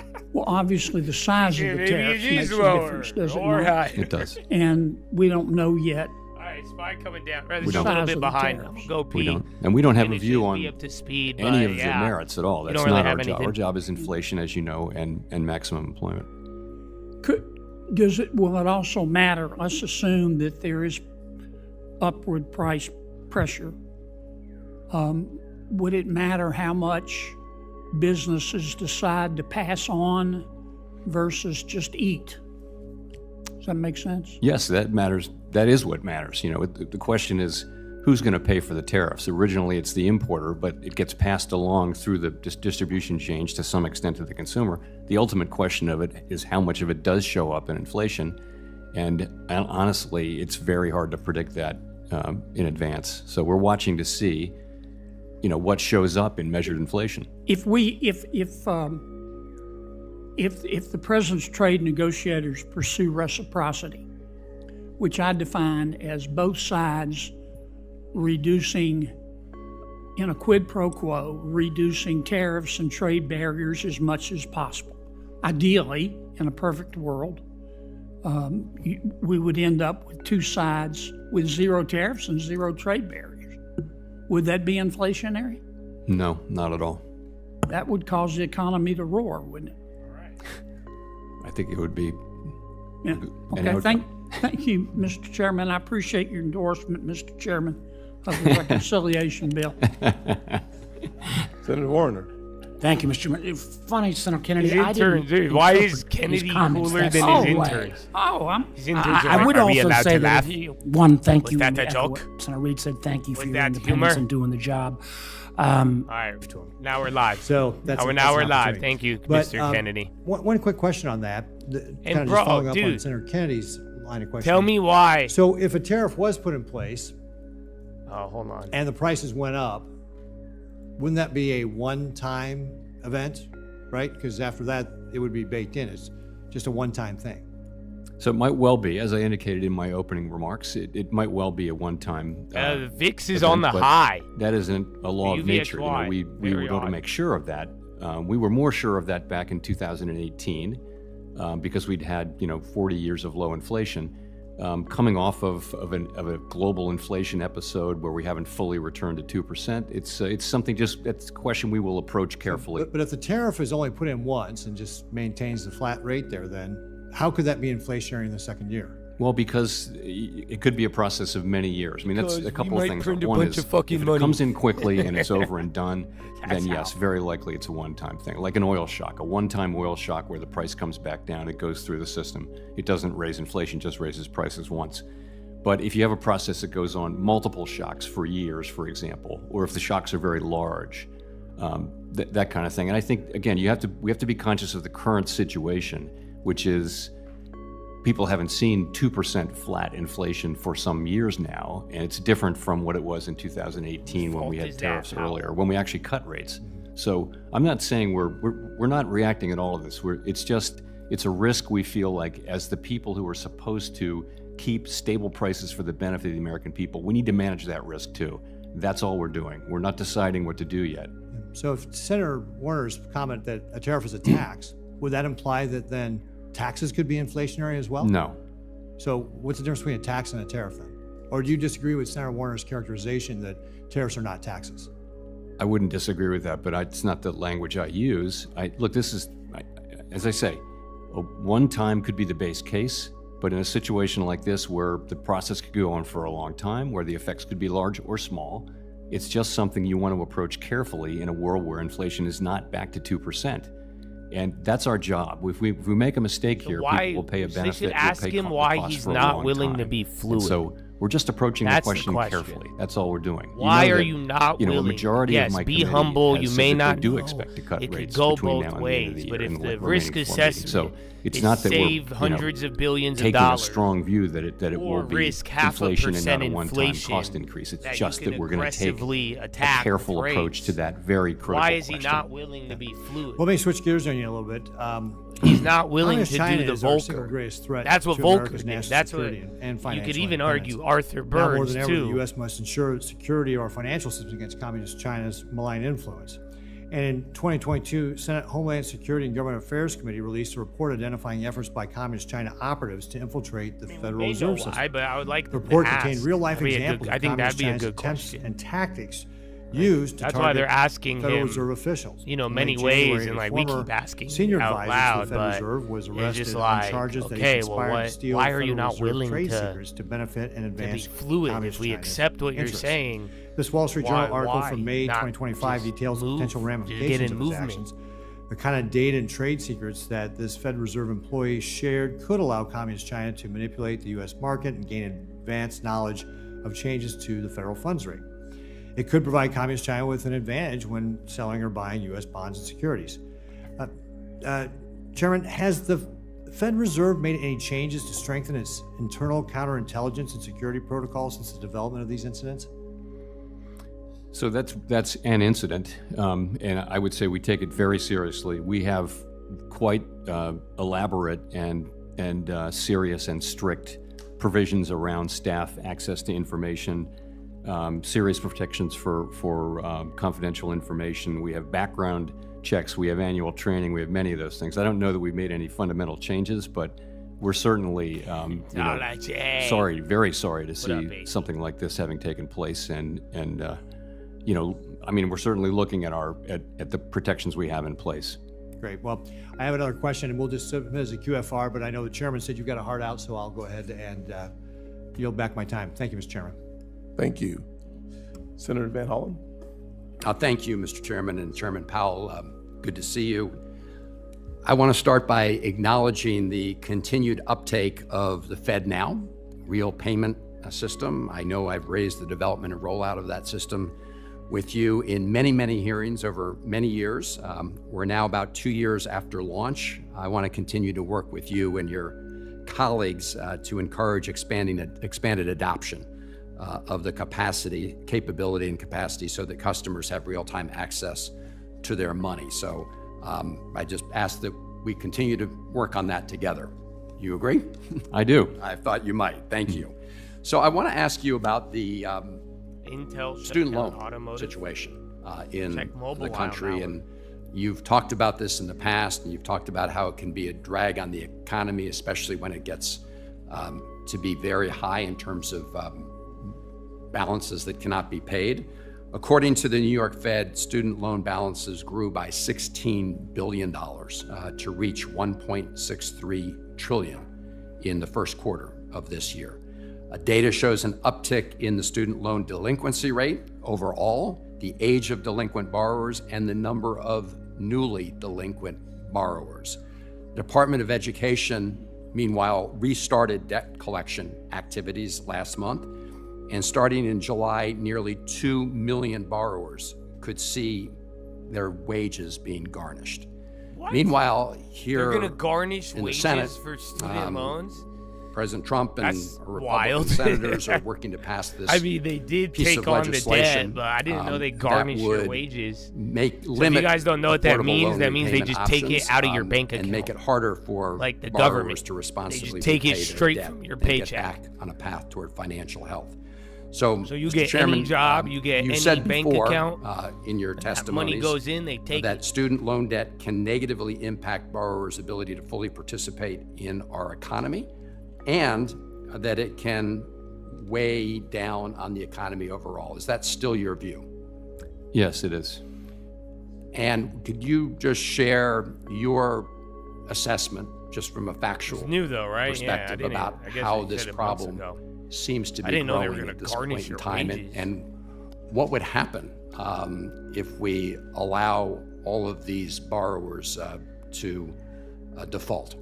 So the point I was making, I try hard not to comment on things that aren't Fed policy, but I broke that rule in this case many years ago, so I'll just say what I said then, which is, you can make all kinds of investments, and you can discharge if you can't pay back the loan, you can discharge it in bankruptcy. The one exception we make is student loans, and I ask whether that is wise national policy. People that borrow to invest in their education, that we do not forgive.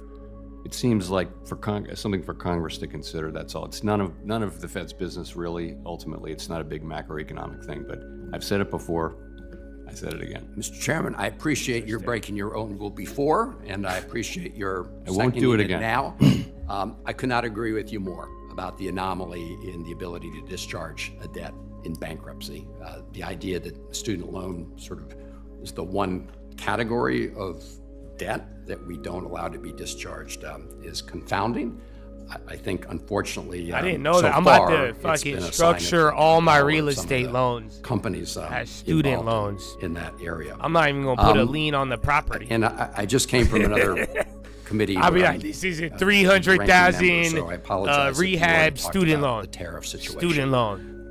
The but fuck you mean? I know this was obviously a factor that you all had to consider in making decisions about changes in the interest rates. Obviously, there's a lot of uncertainty in the economy. I mean, I hear it every day from Marylanders. We have the Port of Baltimore. We have lots of small businesses that rely on tariffs. You're an economist. You know that increasing tariffs is like increasing taxes across the board. But can you just speak to the uncertainty component of all of this and how that is weighing on people's decisions? So surveys Can you talk about the show uncertainty very to make widely the that people situation feel more uncertain uncertain, about please? the economy, Can and they you do elaborate point to tariffs in that answer. I will say, Talk though, about that how actually confusing peaked, it is, back so in, that we in can April, see how confusing and it is. has come down a little bit. And if you Jeez, talk to don't- businesses, I know, I don't talked to explain an the other unusually stuff, large but number just of add business to the people in the last couple of confusion months, and of what's already the feeling is a little confusing. better now than it Can was. you give more they're getting on with uncertainty it to the and feeling, uncertainty, I'd Mr. Chairman? say surveys are still showing depressed sentiment, but it's moved up from where it was. I would say, Mr. Chairman, that may be the case at this moment, but we all know that we could wake up any morning and see another tweet, and that could change dramatically. So I appreciate your efforts to try to do what you can to meet your dual objectives at the Fed. Thank you, Mr. Chairman. Yes, sir. Senator Lovett. Deal, bro? Thank you, Mr. Chairman, Say he's and willing thanks, sub Chairman to. Powell, Yeah, for bro, being you're here good. today. As Hey, you man, know, get what the always details. vexes As long as the me price and works. has for the last Comp it out. 4.5 years Welcome about to the game, baby. the Federal Reserve is the bank supervision function as opposed to the monetary policy function. So I'm going to focus on bank supervision. First of all, I do want to thank you and Vice Chair Mickey Bowman for ensuring reputation risk has been removed from the bank supervision process. It was very arbitrarily used by those who were supervising. On January 27th, 2023, I'd call it the high watermark for Operation Choke Point 2.0. The Federal Reserve Board, in coordination with President Biden's White House, executed a coordinated attack to isolate the digital asset industry from the banking system. And while the Fed has taken steps to adopt a more balanced approach to digital assets, which I appreciate, the legacy of January 27th, 2023 remains with us today. January 6th. So I'd like you to look at this quote.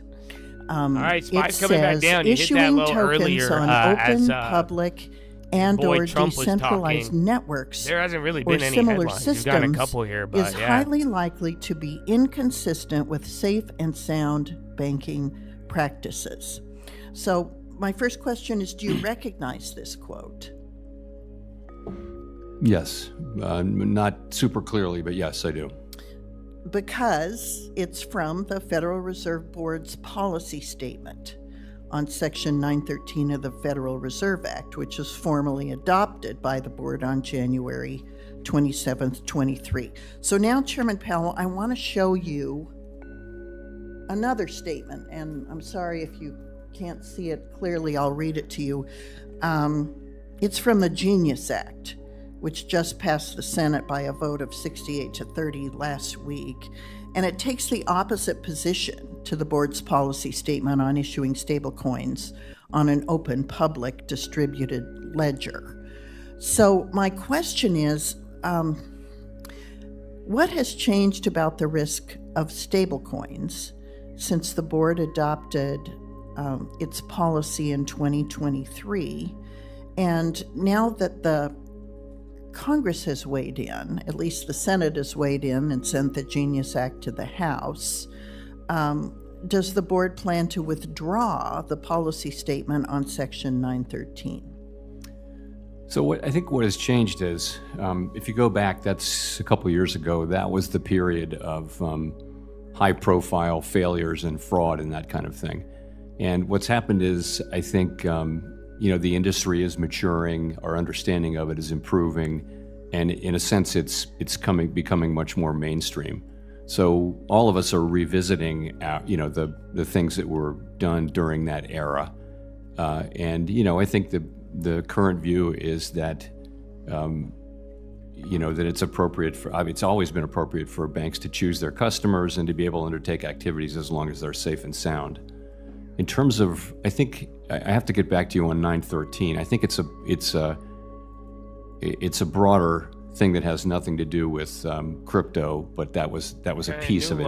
We are looking at and withdrawing many of our pieces of crypto guidance from that era, though, as you know. You're still 2 points And I from filling the appreciate gap. that. Oil's coming up again. I hope that by SPY withdrawing is still green. Equal weight hitting a new the low. guidance, Equal weight's destroyed. that you're also, and then NASDAQ still up by 0.3. Russell down 2. Instructing and admonishing your bank supervisors to when there are efforts to regulate banks that provide too much discretion to bank regulators to pick winners and losers from among the customer lists, the loan portfolios of banks. It's antithetical to the American system of banking. And I do think that there was that kind of discretion unleashed on banks, and it had a negative impact, a real chilling impact on banks as they selected and banked certain industries and then debanked other industries and other people during the last 4 years. So taking the guidance documents and policy statements out is important, but also guiding the people that there are changes now and that they can no longer use their own subjective biases towards DEI and ESG and other things in supervising the banks is also a critical component of bank regulation. I agree completely. And as you know, Vice Chair Bowman is actually a former bank supervisor, so she's very well placed you guys to, did it again. Oh, man. You know, make that happen. Well, Chadadonia, it's here. You got this is the second one. More directly involved in bank supervision. I hope that you'll use your role to Jerome, pal, are you kidding me? The importance of Bro, those you don't changes. Get it. You know why we love the peach? The bank supervision it is genuinely like, bro, the legacy of Powell crumbled before the legacy of the peach. I don't think the legacy of the peach will ever crumble. They don't get it, bro. Good morning, Chair Powell, and welcome to the committee. So, Chair Powell, a few months ago, you issued a warning about the trajectory of our national debt. Speaking at a New York Times event, you said the U.S. federal budget is on an unsustainable path. The debt is not only at an unsustainable level, but I the want path him to is get the unsustainable. message. I wish that we have should to change mentor that. him, Bradley Frizzle. Would you still agree that that is true? I know. Yes, that's the one thing that I would always say, and that my predecessors have said, and that's the kind of the only thing we say about fiscal policy. Exactly. And I would agree with that. At a time when Americans are struggling to figure out how to afford their lives and have low confidence in the economy, to add to the deficit now, as the big beautiful bill does, just strikes me as unsustainable. Now, I'm not asking you to moderate between Republican and Democratic policy differences on the big beautiful bill, but would you agree that the big beautiful bill adds to the deficit based on the data that you've seen? I'm just not going to comment on the reconciliation. Okay. Well, I will just point out to my colleagues that the CBO says that it adds to the deficit. The Joint Committee on Taxation says that it adds to the deficit. The Yale Budget Lab says that it adds to the deficit. The Committee for a Responsible Federal Budget says that it adds to the deficit. The Penn-Wharton budget model says that it adds to the deficit. And even some of my Republican colleagues, Senator Johnson, Senator Paul, say that it adds to the budget. And as Senator Johnson says, it's wrong and immoral. So I appreciate that you won't comment on any of this, but let me just ask you an economic question. Can you talk a bit about what impact a rising deficit has on our goal of lowering costs for Americans, especially in the Trump tariff environment that we are in right now? I'm sorry. What impact does a rising deficit have on our goal of lowering costs for Americans, particularly when we are in this Trump tariff environment, the unpredictability of that? So I think it's likely that when markets are pricing longer-term Treasury securities, there's something baked into that, in the market's thinking about interest rates. What should be the appropriate interest rate? But it's hard to unpack that with any precision. These are factors that have lots of interplay between one another. Yes. Yes. And Chair Powell, could you just comment briefly about the potential risks of stagflation, where we have slower growth and higher inflation? I know this is something that the Fed guards against, and could you just comment a bit on the risks of that and what it means for regular Americans trying to afford their lives? So we're not seeing that now. Yeah. It isn't really the base case that that's what we're going to see. But of course, that's a very difficult thing because, a stagnant economy wants more stimulus, but an economy with more inflation wants less stimulus. So it puts the central bank in that's a the hard, third one, hard place. Banks. We've warned of it, but it's honestly not something that we're Wells facing Fargo or that and we, Bank that of we expect America. to face. But it's, you did hear stuff on it's something banking we're reg, monitoring but is what's they're happening. kind of moving up now. Thank you.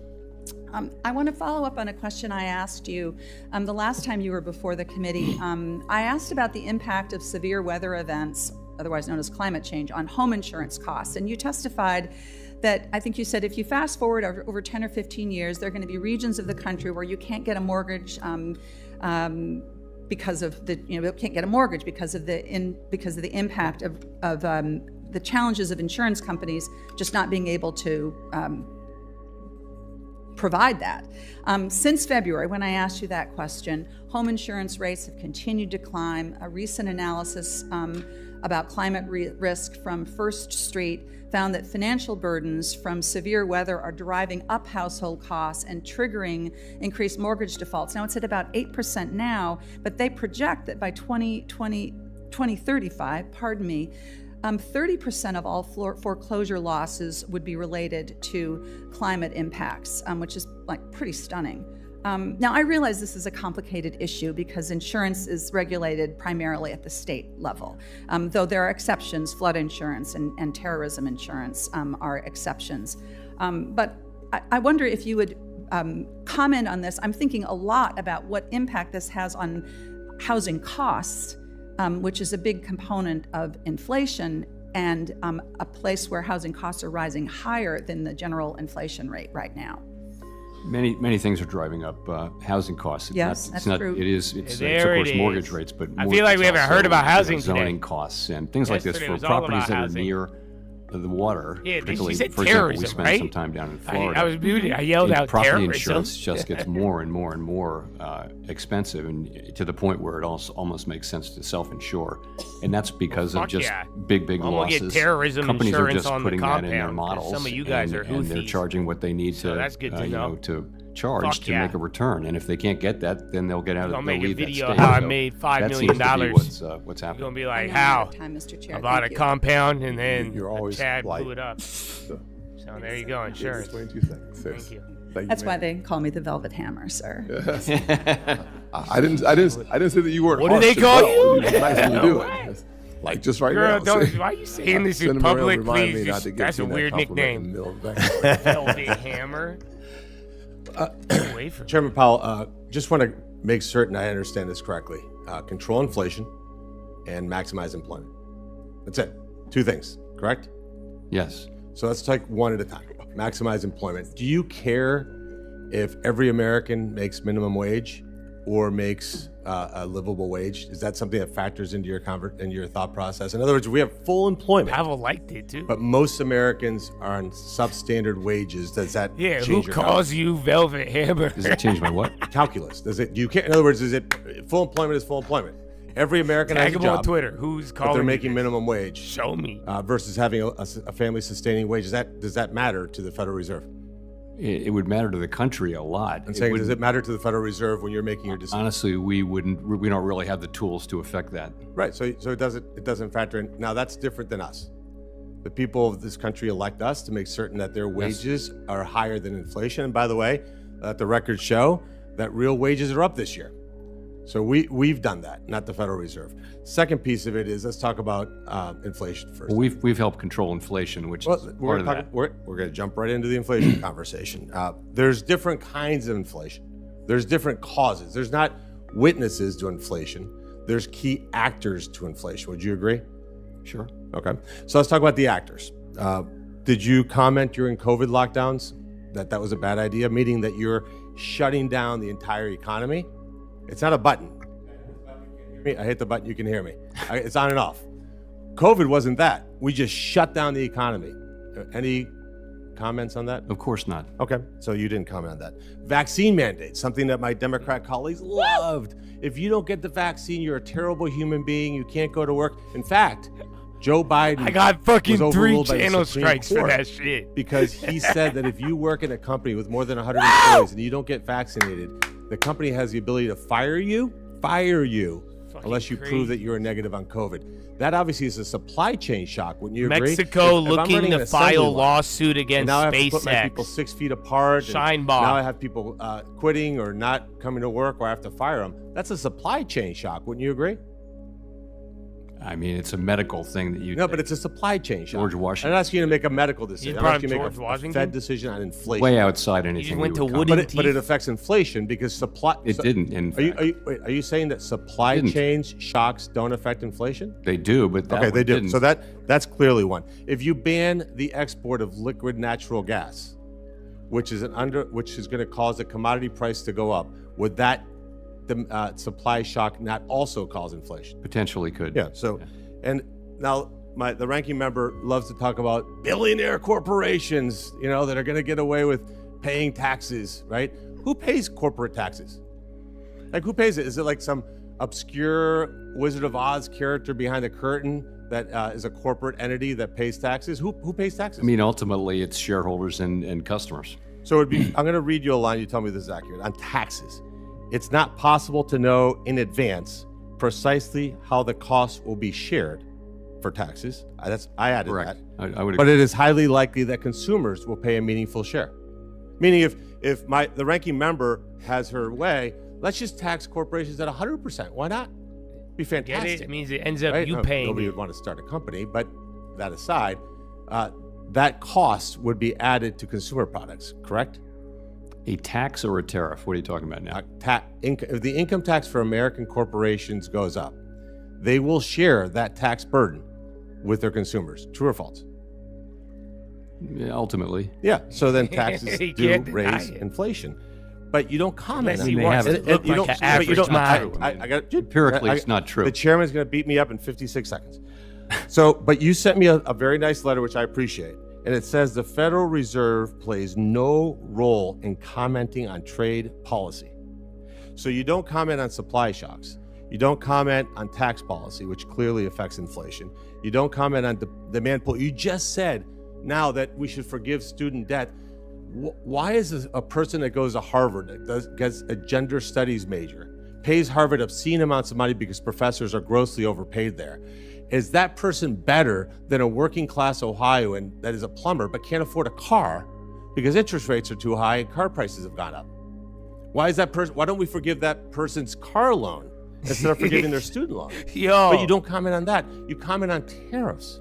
So I'm going to just show you. I don't comment on tariffs at all, actually. I comment on Get inflation. the chart, minion. I'm only commenting on the wisdom of tariffs. The wisdom of tariffs? The chairman's over there in the conversation. I'm going to show you a chart here. That's this my is car chart! prices. I'm That's my This chart! is car Let's prices go! since this year.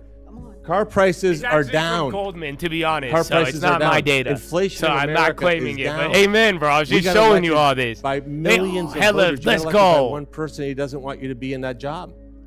And you are costing this government $400 billion a year by refusing to lower interest rates. Nobody in this chamber has that kind of power to have a hilarious, bro. $400 billion impact on this economy, on our deficit.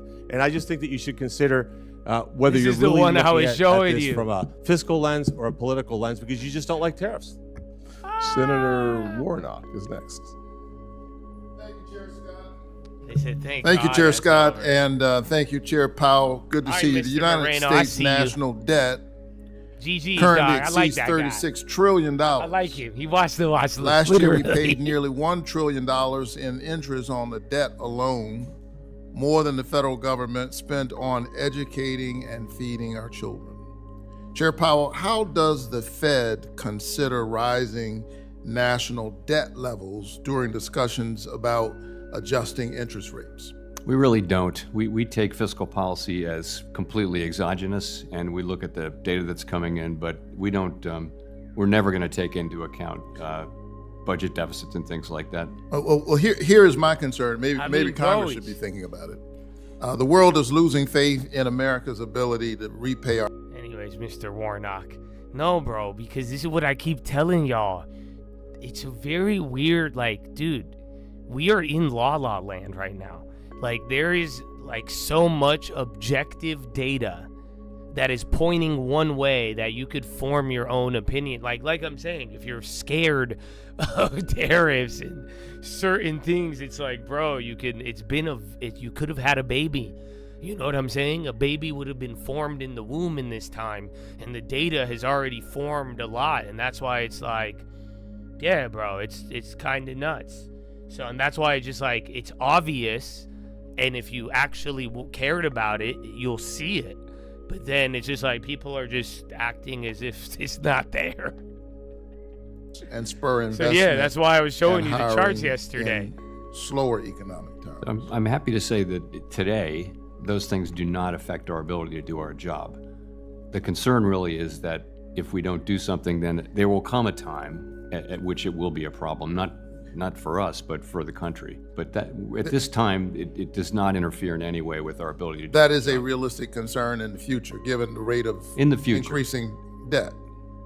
And it's something I'm concerned about, and maybe because it's in the future, maybe that's why, folks who have power, who sit in these jobs, aren't as concerned about it as perhaps the Congress should be. I'm concerned about it as a father of a 6-year-old and an 8-year-old. I'm concerned that my Republican colleagues are planning to ram forward a bill that, according to the Congressional Budget Office, will increase the deficit by $4.2 trillion. So I want us to think about that. We're taking food out of the mouths of hungry children. This bill could cut as many as 16 million Americans off of health care. When we think about Medicaid, 71% of the Medicaid recipients in Georgia are children. So we're taking their health care, and then we're saying to these children that you'll have to deal with these trillions of dollars in debt one day. $4.2 trillion increase. Senate Republicans are trying to use a budget gimmick to claim the bill only costs a fraction of that by simply not counting things they don't want to count. If they don't like the math, they just change the formula. But the markets and those investing in our country don't care about these budget tricks. And I don't think it will help my 6-year-old and my 8-year-old when the bill comes due on this. They know the truth, and they will react based on the truth. The big ugly bill will put the United States on a disastrous fiscal path, and it will be catastrophic for our economy. Even worse, the big ugly bill is cutting people off of their health care, and for what purpose? To give tax cuts to the wealthiest. So this is an interesting moment for me, for someone who didn't know I'd end up in politics, or just paid attention to politics over the years. They're getting ready to create a whole lot of pain for a lot of people. And the question is, for what purpose? To give billionaires a tax cut. I think we ought to work together to prioritize extending tax cuts. Yo, are you talking to me? For the working class. We shouldn't be cutting their health care. We ought to save the country trillions of dollars. You can't even accidentally spell, dog. What the fuck? Americans. And if we try to work together, can you accidentally put a sentence together and then insult my intelligence, please? The fuck? I'm gonna leave that up there real quick. I believe in tax cuts. I think. No. I'm gonna leave that for y'all real. I'm gonna let them see that. And we ought not be burdening our children with all of this debt. With that, I yield, and the chairman should take note that the Baptist preacher is done with 3 seconds left. And the people said amen. Okay. Senator Hagerty. Thank you, Chairman Scott and Ranking Member Warren, for holding this meeting. And Chairman Powell, it's good to see you here again. Chairman Powell, I want to talk with you about inflationary and deflationary trends in our economy and how they impact your thinking. I understand, based on your testimony and recent statements, that you're acutely sensitive to the inflationary risks of our administration's trade policy. And though I note that it's not the Fed's responsibility to attempt to steer or to directly I'm leaving you there for you, Chad. I look at that. I look at your perspective, but I also look at many of the other developments in our country that I think present the opposite risk, which is a disinflation. Hey, God risk. bless you, Billy. And let me dig into this a bit. We're witnessing artificial intelligence adoption at breakneck speed. That's going to bring about productivity gains in nearly every aspect of our economy. We're about to pass a tax bill. That tax bill is going to encourage capital expenditures and long overdue upgrades to our manufacturing capacity. It's very simple. I have intentionally, I didn't do anything, honestly. I don't know shit, bro. The Lord has provided. Give God the glory. But whatever you think I know or didn't know, we have talked about it in advance and in front of thousands of witnesses. We have made a fortune off of it for thousands of people. And we are still actually on the ball. And I'm not saying I haven't been incorrect, but in terms of the macro economy, what has gone on and happened, I think I've been one of the most accurate people in the world for the last 9 months. So good luck. So if uncertainty around tariffs is the you primary don't love me reason, personally, be gone, bro. Go home. You're angry and you're mad. Thoughts, man. How do you that's fine. I apologize for making fun of you, but that's what happens when you come at people with that energy. So we do look at the overall picture, and that's actually what's been happening. I don't think I did shit, bro. I'm a little Egyptian boy. Been coming down, I shouldn't be doing what I'm doing, bro. I really shouldn't. I demand more from politicians in the media. They should be giving you better than what I can provide. But the fact of the matter is, I'm showing you charts and information weeks and months in advance before it's even talked about and anything. And if you have been paying, again, I've made a fortune, and thousands of others have done it with me in just 9 months. For inflation. So, I get asked about tariffs a lot, and that's the one where all forecasters are expecting if you're mad at the politics, you're going to underperform. If I was really about that life, I would be underperforming with you. But it's just something that we're doing something else. We're waiting to see more information on, so we can make a better decision on interest rates. That's all it is. Well, I hear the discussion about not knowing the magnitude and the timing of the trade talks and the resulting tariffs that will ensue. It does seem to me that there's a bias toward viewing this as more inflationary than deflationary. And I'd like to ask you this. If Ambassador Greer is successful at bringing the trade deals together soon and alleviating that uncertainty, what would that do to your perspective on rates? Would that put you in a position to think more aggressively about lowering rates? Yes, potentially it would. I mean, really, it's reducing uncertainty would help, and also just what's going to be the final tariff rate and getting that settled. And I think that's the path we're on. I think that's welcome news. I think the markets will welcome that as well, because I do believe that we're on the path, as you're about to say, of having some significant resolution in trade uncertainty. We've lived in an unbalanced world for years, with the United States has had the lowest tariff barriers in the world, and other nations have taken advantage of that. Jameson Greer and this team, Scott Bessent and his team, the president, everyone is making a concerted effort to fix this. So I'm looking forward to that. One other area I wanted to touch on, because it's touching close to home, and that is legislation that this committee has just passed out and that we've just passed in the Senate. That's to do with the Genius Act. We just passed it last week.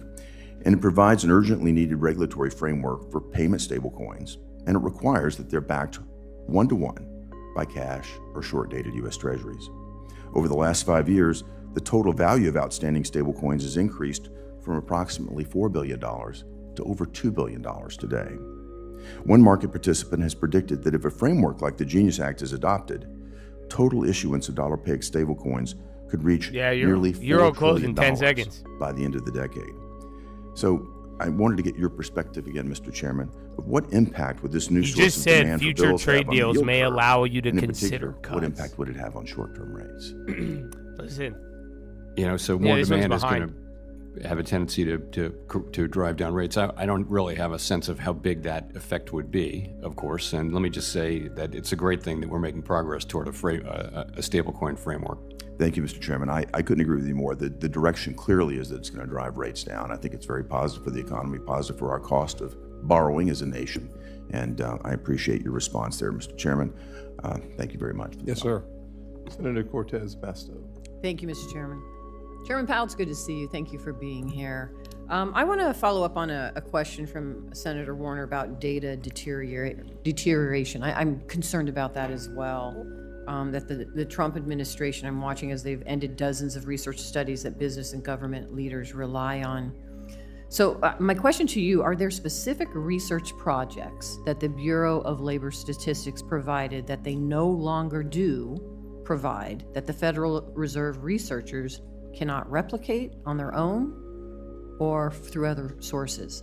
I'm not aware of any. Okay. That doesn't mean they don't exist, but mainly it's the regular data they supply. And as you know, they've cut back on the size of that survey. Right. So I would hope as we move forward, and not just in today's hearing, but if there is some other data or you're relying on data that you're not getting, or there's now another source for that data, I would please share that with the committee.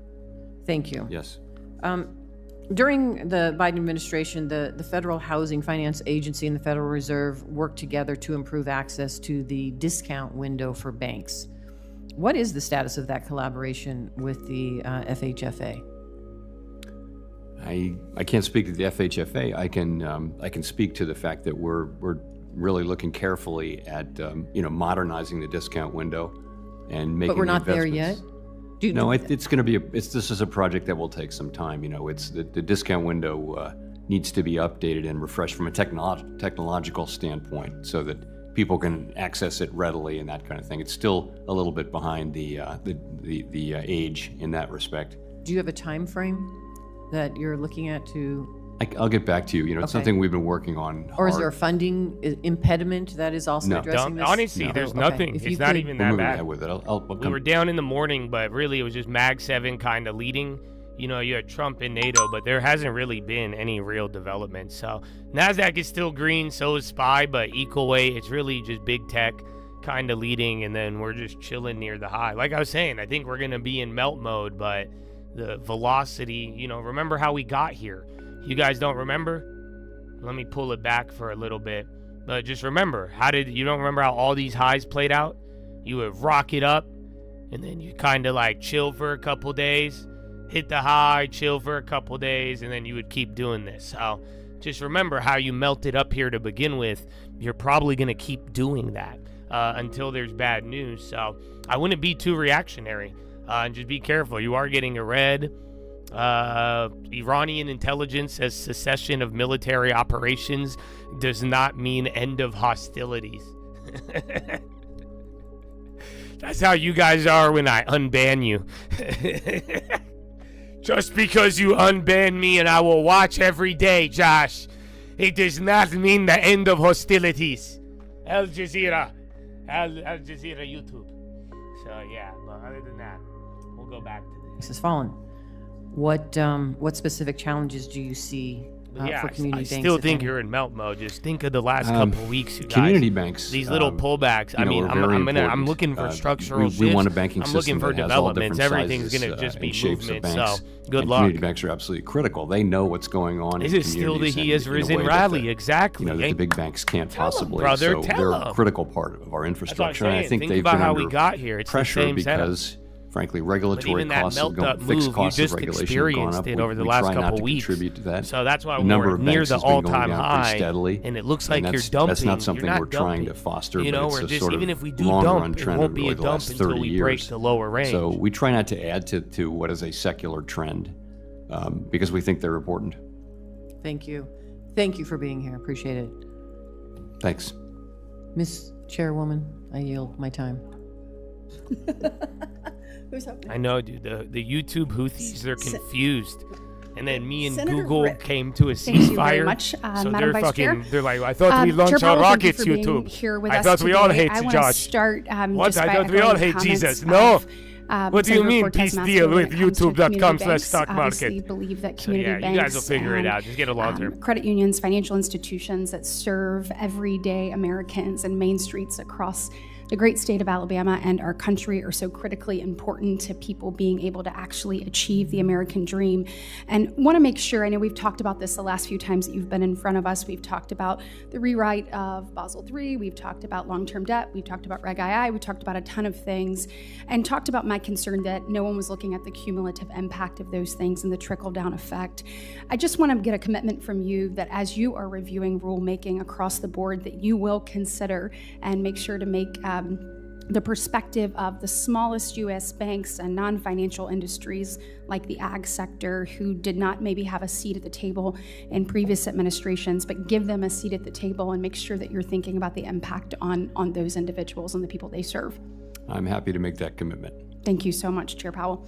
I also want to talk to you about an issue that has been brought up briefly today by another colleague of mine, but that is BP. about childcare. Big so when pop. we look at the childcare crisis, That's in this 4%. country, That has to that our be economy something. loses about $122 they already jacked a billion lot of the a year premiums. Be because careful. of affordability and accessibility, It went reliability, up like if you will, of 100% childcare. pretty much. It is said that anyone who has a child between 400%. ages 0 and 5 Yeah, actually BP, spends that's 5%. That has 22% to of be their something. income on Shell childcare. described as We active, have early done the stage to studies and acquire looked at the BP. numbers, and I have that 59% confirmed of on the stay-at-home wire. and/or part-time working Confirmed. parents say that they would like Yeah, to BP. re-enter the workforce, but that affordability or accessibility is an impediment to do that. As we are looking to build back America, as we are looking to create All right, yeah, they and already bring went. I those hit. things into fruition. Yes, would you sir. agree So they were that already up taking a 900 look fucking and being able to percent, but I address, just not hit asking you to 700% comment now. on any specific I'm gonna make them proposal, free here in but a addressing second. some of the shortfalls related to Oh, that accessibility hit. and affordability of childcare would have GG's a positive on that, babe. See, all you gotta long-term do is impact wait. on the economy. So I think there's quite a bit of research showing exactly that, and we really saw it during the pandemic, as I think you know and pointed out. All right, did I make it's it not free? A role, it's not an issue that we I play made a it role free. on, but Boom. clearly, Less than gone in it would 60 contribute- seconds. So child 10 care would cents to contribute 50 cents. to 500%. participation 400, in the not labor bad. force by And men. I still got a couple Absolutely, left and as now. Alabama looks, we So look at GG's. our labor participation But yeah, rate. that's coming. It That's is 5 confirmed, bro. points I have lower that on than the national wire. average. I We caught it on continue the to high look to low ways tick to here, get but then the people wire, engaged in I had the workforce confirmation in and know that seconds. addressing this head So I on thought will I help us thought be I able to top ticked achieve it, that. but So thank you so much, yeah, Chair that was it, Powell. bro.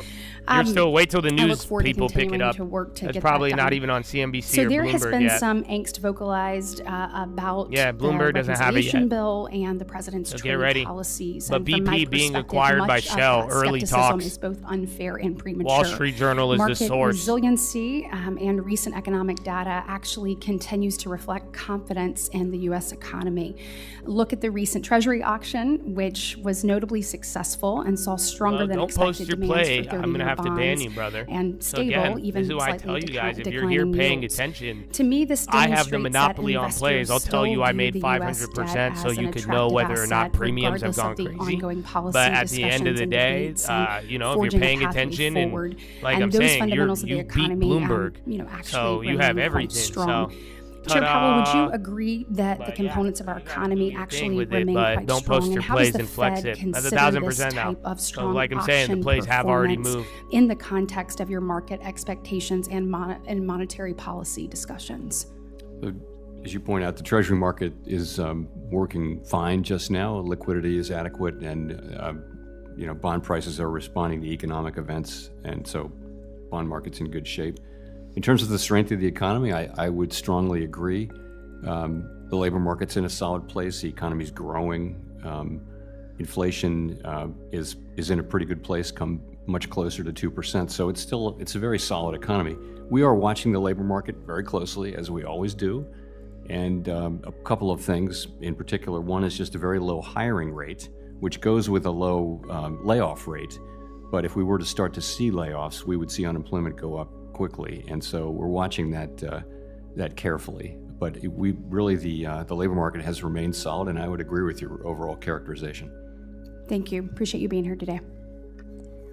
Thank you, ma'am. Senator Kim. Yeah, thank you, Chairman. Thank you for coming before us today. You've often said in the past that when it comes to monetary policy that it works with a lag, right? That this is something that you're having to try to assess the data that's before you. Right. I'm thinking about this because we have the Federal Open Market Committee, FOMC 5-year review, and you were talking about tariffs and the uncertainty of this moment. So I guess I just wanted to ask you, how do you balance sort of assessing between more of the backwards looking data that you're able to look at more tangibly in that way, but also addressing sort of forward looking models to try to understand where things are heading?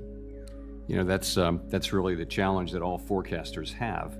And really monetary policy needs to be forward looking. At the same time, we need to be humble about our how hard it is to forecast. So particularly at times of high uncertainty, which I would say I would include now, you really want to look at the real data and take signal from that, and not be too brave about what your forecast might be, because it's going to be highly uncertain.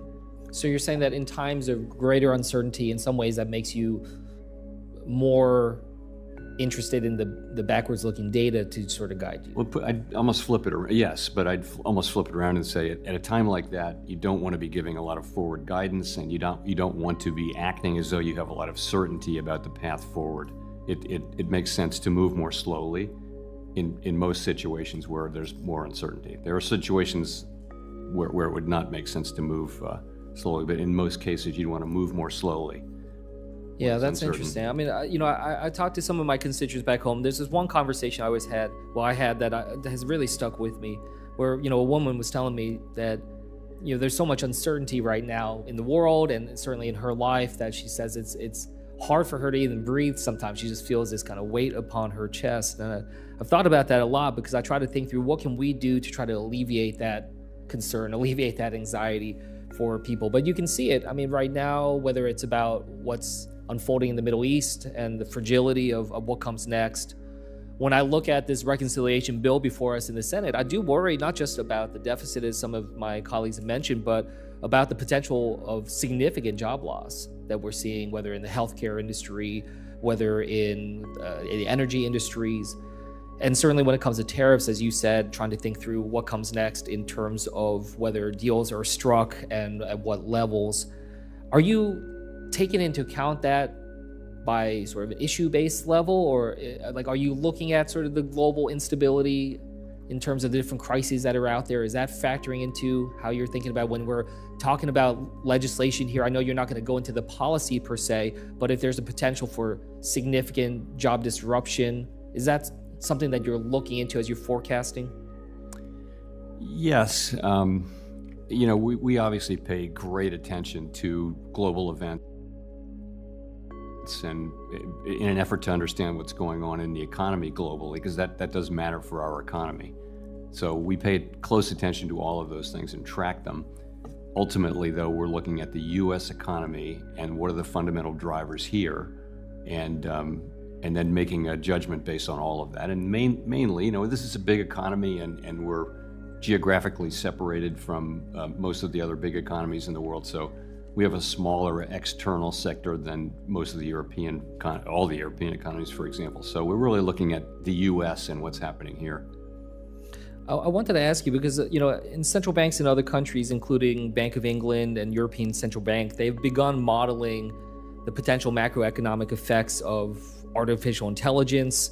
They're thinking about how they can use AI to be able to do some of the forecasting. This one is a lot what comes different. next. I guess I wanted to get a sense of what you guys noticed. They're not talking no housing in the AI space. The conversation is more broad than yesterday. Work on AI and more than that, even monitoring research that's going on everywhere in the world. And speaking of uncertainty, it's very clear that it has the potential to make really dramatic changes in our economy, in our workplace, in the jobs of workers, in the way companies work, and all of those things. But it honestly, there's a tremendous uncertainty about the timing of that and what the ultimate consequences will be and what the medium-term consequences will be. I was wondering if the Fed is evaluating AI credit models and how that could potentially deepen disparity in credit access or violate fair lending standards. Is that something that you've looked into at this point? And yes, absolutely. Is the Fed looking to potentially affirm some industry standards on this? It's something we've been aware of for a long time. There's a lot of research that's been done. Before generative AI came along, it's also just machine learning and technology generally. There are implicit biases that can appear. It's something we're very well aware of, and we do work with people to make sure that doesn't happen. Okay, thank you. I yield back. Thank you, Senator Banks.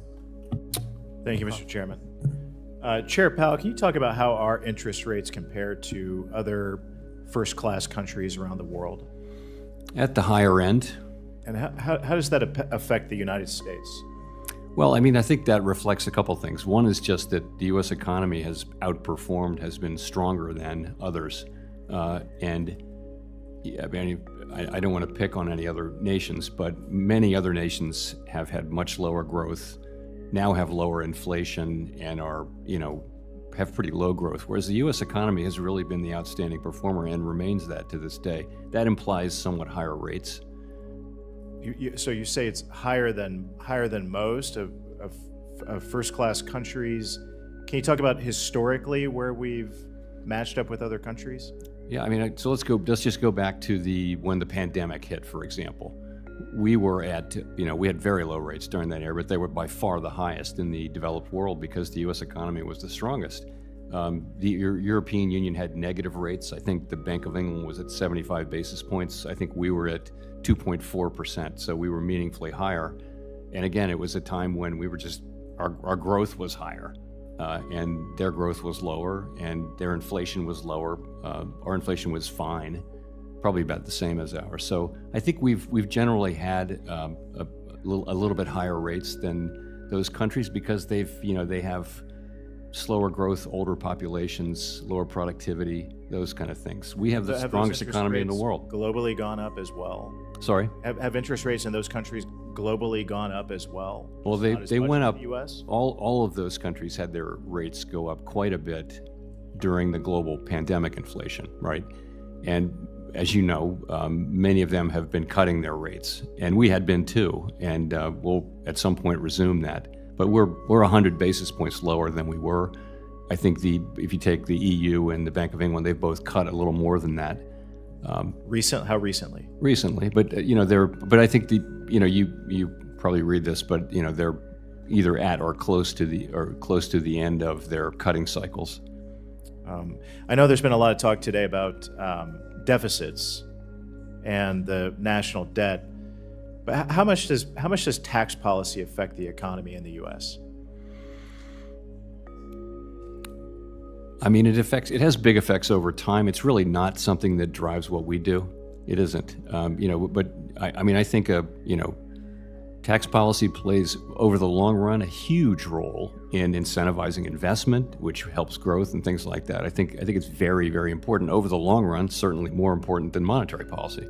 Would a $4 trillion tax increase on middle-class Americans affect the economy? Now here we're getting into the bill. I understand. I'm asking how that would affect the economy, and I can only talk about it in theory. I'm trying to not make any direct comments on the bill today, if you'll forgive me. But I take your point. My guy, we forgave you for transitory and a lot of things. I am trying to make you a for point, that, but just there's got to be there's got to be data that you sit on somewhere that would stop suggest that large tax increases would affect the economy, would stall economic growth in the U.S. You could certainly get that out of a model if you wanted to. I mean, but again, I'm inevitably going to be commenting on the bill, right? If I answer that question, a lot of talk today about inflation. You've already agreed that inflation is down from where it was a year ago, and would you say steadily declining? Has been, yes. I more than agreed to it. I'm very pleased by it. And all of the experts and so-called experts tell us that tariffs lead to inflation, but you seem to have suggested already that inflation is, if not under control, close to being under control. So inflation's in a really good place. It is definitely in a good place, and we have a forecast, and so does, by the way, every other brand name forecaster in the country, which is very similar to ours, that there will be some inflation from tariffs coming. Not yet, but over the course of the coming months. And I think it's reasonable to expect that because someone has to pay. This is hundreds of billions of dollars of tariffs we're taking in. Some of that's going to fall on the consumer. Not all of it's going to fall on foreign manufacturers. And that's the only insight we have, and we're just kind of wanting to see more data on that before we move. One final question about data. Our trade deficits with China, the EU, Canada, and Mexico have all significantly dropped recently. What does the data tell us about that? Well, I think that's how that would affect inflation. How it would affect inflation. I don't know that it has implications for inflation, but it obviously reflects the tariffs. I think recently you've seen Chinese imports come down quite a bit. Thank you. I yield back. Thanks. Senator Blunt, Rochester. Thank you, Mr. Chairman and Ranking Member Warren. Chair Powell, welcome back. Inflation has come down meaningfully from its peak, and there are signs of moderation in the broader economy. But prices for rent and other essential services remain high, and the outlook is still uncertain. Okay, you're like Wage circling growth back. remains These are the strong, late stage but ones. productivity We got like trends 3 are comments mixed, on real estate. and demand for places Not like to yesterday. live But like I is said, high, today but was more borrowing broader cost and material than the shortages other are day. making it harder But yeah, for we're not builders really to moving keep much up, on anything, you adding guys. to the Hope you affordability realize that. pressures. Remember them out. And at the same BP time, News was while the I latest know thing. this is not something you would say, but at the same time, while our Republican colleagues are Gas pushing is still for tax cuts $5. for the wealthiest Americans, I mean, I'll that tell would you guys, expand I the see deficit. you in the chat, and some of you are like, how is it this? How is it that? How come the economy? How come if prices, like, I have been trying to hammer this message in your guys' heads from the beginning of the year. It all has to do with money supply. That's it. That's why. You guys are like, how come it? Because, dude, they just dumped a bunch of money everywhere for the last, like, 5 years, and they're about to do it again. Do you understand? That's it. That's why. That's why it's like, well, the prices are high, gas is high. How come people still, like, who the fuck buys anything, bro? Bro, I have a lot of money, and I am still baffled. Because I'm like, who the fuck buys anything? Because I remember when I didn't have anything, I'm like, what the fuck? How could you buy anything, bro? I remember filling up $20 in a fucking gas tank for a week. So, you know, I don't get it either, but I do get it. Like I'm telling you, it's like the world is foolish, my friend, you know? And it doesn't make sense, and you're like, you would think everybody would be broke, and you would think it would be a very stressful scenario, and it is for vulnerable people. It really is. That is why I've been saying this about immigrants and lower incomes for a long time, not just now when it comes to housing and all these other things. It really does have that effect. But it's just like there's so much fucking money in the world right now. Ever since they started printing it, and they're going to do it again. And that's why I'm saying it's wild, but like, that's why you're getting this. That's why it's very hard. It's going to be very hard to feel the big economy slowdown with there's this much money. The money has to get trapped in people's hands, and they want to not use it, like Japan, or kind of like what happened in 08. But the point is, there's just so much, there's more money floating around now than ever before in history. It's easier to get your hands on $1 today than any other time. In the last 5 years, they have flooded the system with dollars. Again, a $1.7 trillion deficit, even if it's Donald Trump, that's a lot of money. That they're going to do it again. That's why. That's why everything is so weird. That's why the prices, the cars, the survival of it, and it's like, how is it?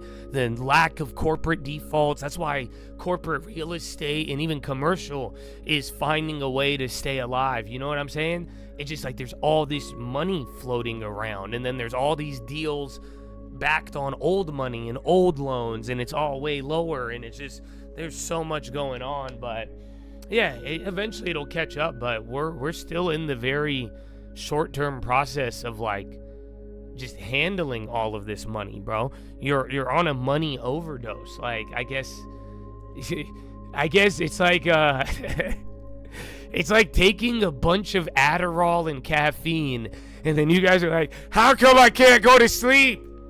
I'm laying in bed and my mind is tired, and I'm so tired I can't go to bed. How come I close my eyes and I won't fall asleep? I'm in bed, the lights are off, I can't fall asleep. It's because, yeah, bro, you just took a lot of fucking stimulants. You get what it's all still floating in the system, bro. You know that? You know what I'm saying, bro? You gotta give this like 24 hours. You're not going to bed, bro. The economy is not going to bed, you guys. That's why it'll overheat, but it's not gonna stop. And with this much money just injected every single day and minute and year. So yeah, ta-da. That's why. I hope that helps. I really do. I really hope. And I've been trying to tell you this. I have been trying to explain this from the beginning of the year, end of last year even. And that's why I was telling you, I'm so fascinated and fixated by this big, beautiful bill. But that's why right away I told all of you, yes, I support Donald Trump and I voted for the man. But right when I saw that number, I was like, oh, we're doing it again. So that's all that matters, bro. All that matters is the money supply. Again, think what you want with politics. Go be smarter. Go be a better person than me. God bless you. I'll still love you and pray for you. But if you want to make money, you want to protect your finances, and you want to be positioned well in this economy, you got to start understanding that. That's why we hold long terms. That's why real estate, I do think all of you should have it, because with all this money floating around, I don't think you're going to get mad that you own real property. And then again, if the dollar going down, all these weird things, that's what's creating this, perpetual just economy doing good. So, yeah. Other instances I really hope that where helps, we've had man. these I threats think a lot of people and it worked out just want okay to for focus us. on everything but else. The key but is this that's is the a global answer, brother. competition. I promise and you. Other countries are going to implement it. It is going to drive down their It's costs, above and 80 it will billion make us now. less competitive if we So don't it's probably meet the either at the challenge and buyout become price the now, or innovator. that's But including the debt. transition is I think, very important to note. I want to talk about SLR for a minute. I think you all indicated the balance sheet's going to continue to shrink. We're not going to get to pre-COVID levels, and which was, I think, somewhere around $4 trillion. So I guess the question is, you guys expect to hold higher levels of central banks to hold higher levels of central bank reserves than we have in previous years. Do you agree with that? I don't think we'll get all the way back to where we were, but we're still shrinking. Is it fair to say that the SLR should be updated to reflect the evolving preference? Yes. Thank you. Fed now. It's cost $545 million. It's analogous Chair to my Powell, hairline. I've never really liked Fed now, so it's Keep probably not a shrinking, friendly and I'm question. like, maybe we should adjust to the times. But I spent $545 million to implement it now. I think you're expected to spend another $245 million in 2025. Oh, dude. So the total No, price dude, tag I didn't is $1 even tell you the billion. drama. I'll tell you when Powell's done. As He's you know, almost- the he got Money like another Control hour. Act requires the Fed to cover all the direct and indirect costs actually incurred. So can you give me an idea of when we're going to see a fee structure that's going to generate and actually pay for this implementation, including the expected ongoing operational Powell's costs? not that So bad. you're you right. guys. That I is just our think obligation Powell under the has law is to have it be self-funding, and Powell we is have just a like period pretending during he has a which that's girlfriend supposed to in happen. another high school. Uptake has And been he has to steady, keep but it up. not rapid. That's it. He And just you gets should into the just- politics. That you're going to be able to and get he's to just playing that, this and game that the to fee not go structure back. that you're going to need And based you know on what that I'm saying? take rate He has is to going to keep be up the achievable. charade. I think But it's he's not probably that still bad, bro. achievable. I really think not Powell. 100%. I'd love the clear, guy, man. Clear that we're going to But achieve it just, very he's soon. being really I weird mean, now. yeah, that's what I'm concerned, and I wonder if that pricing is there given. You know what I'm given saying? Like, private I'll sector forgive you, options, Powell. if you're Just ever gonna fucking be drop. able to You know get what I'm there. saying? Like, So it's just okay, a bro. You editorial caved. I get comment. it. We'll feel you would still One have a thing I great did legacy, want to mention, man. I'm excited You know what I'm to see saying? some of But my like colleagues this right on the now, other side like, of the come on. dais concerned Come about on. the debt. Like, bro, if Because Powell last didn't, time I checked, if Powell over the 4 just years like that President stopped Biden was doing in this, office, we I had bet the- you he the could have been American chair for Rescue another Plan 4 that years. cost us $2 trillion. I would have kept him for 4 years. We had the Inflation Reduction Act that cost us $1 trillion. And we had the PACT Act that many of my colleagues, I was one of 9 Republicans that didn't vote for it, that also cost us $1 trillion. So I'm excited to see that my colleagues on the other side of the aisle want to get serious about Powell is spending like, within our means. have you ever like lost your car keys? And then you blame your I girlfriend. did have a question, I think, right, on and you just like, that and my then you staff like wanted you to try to ask blame, about, and you're like, no, you moved it. Sorry, I and just then wanna you get end my up notes looking, right. and then you find it in the obvious place. But then you have to keep looking, and then you have to I act actually like. wanted to go. You I see don't what I'm have it saying? before Powell's me, just but playing what's a the game, current bro. status of your Powell's view on wrong, Wells and he doesn't want to Fargo's, say it. capital requirements. Because he's done On the very capital good. requirement. Well, on And the if you mean enough on the time, he I might think be you mean on the right, but growth I don't cap. think he will this Yeah. time. So we But I just voted think he unanimously needs to to remove that after many years of having it in place. They did satisfy the requirements we'd put in place, and we removed the cap along with the other agencies. And you think your fact-based decision, you stand by it? I do. Very good. Last thing is Walmart. I've got other questions I'll submit for the record, Chair, but Walmart on April 9th, I think, withdrew their forward guidance. And they indicated the reason that they were doing that is there was uncertainty, and it seems to have been timed somewhat with the uncertainty around trade.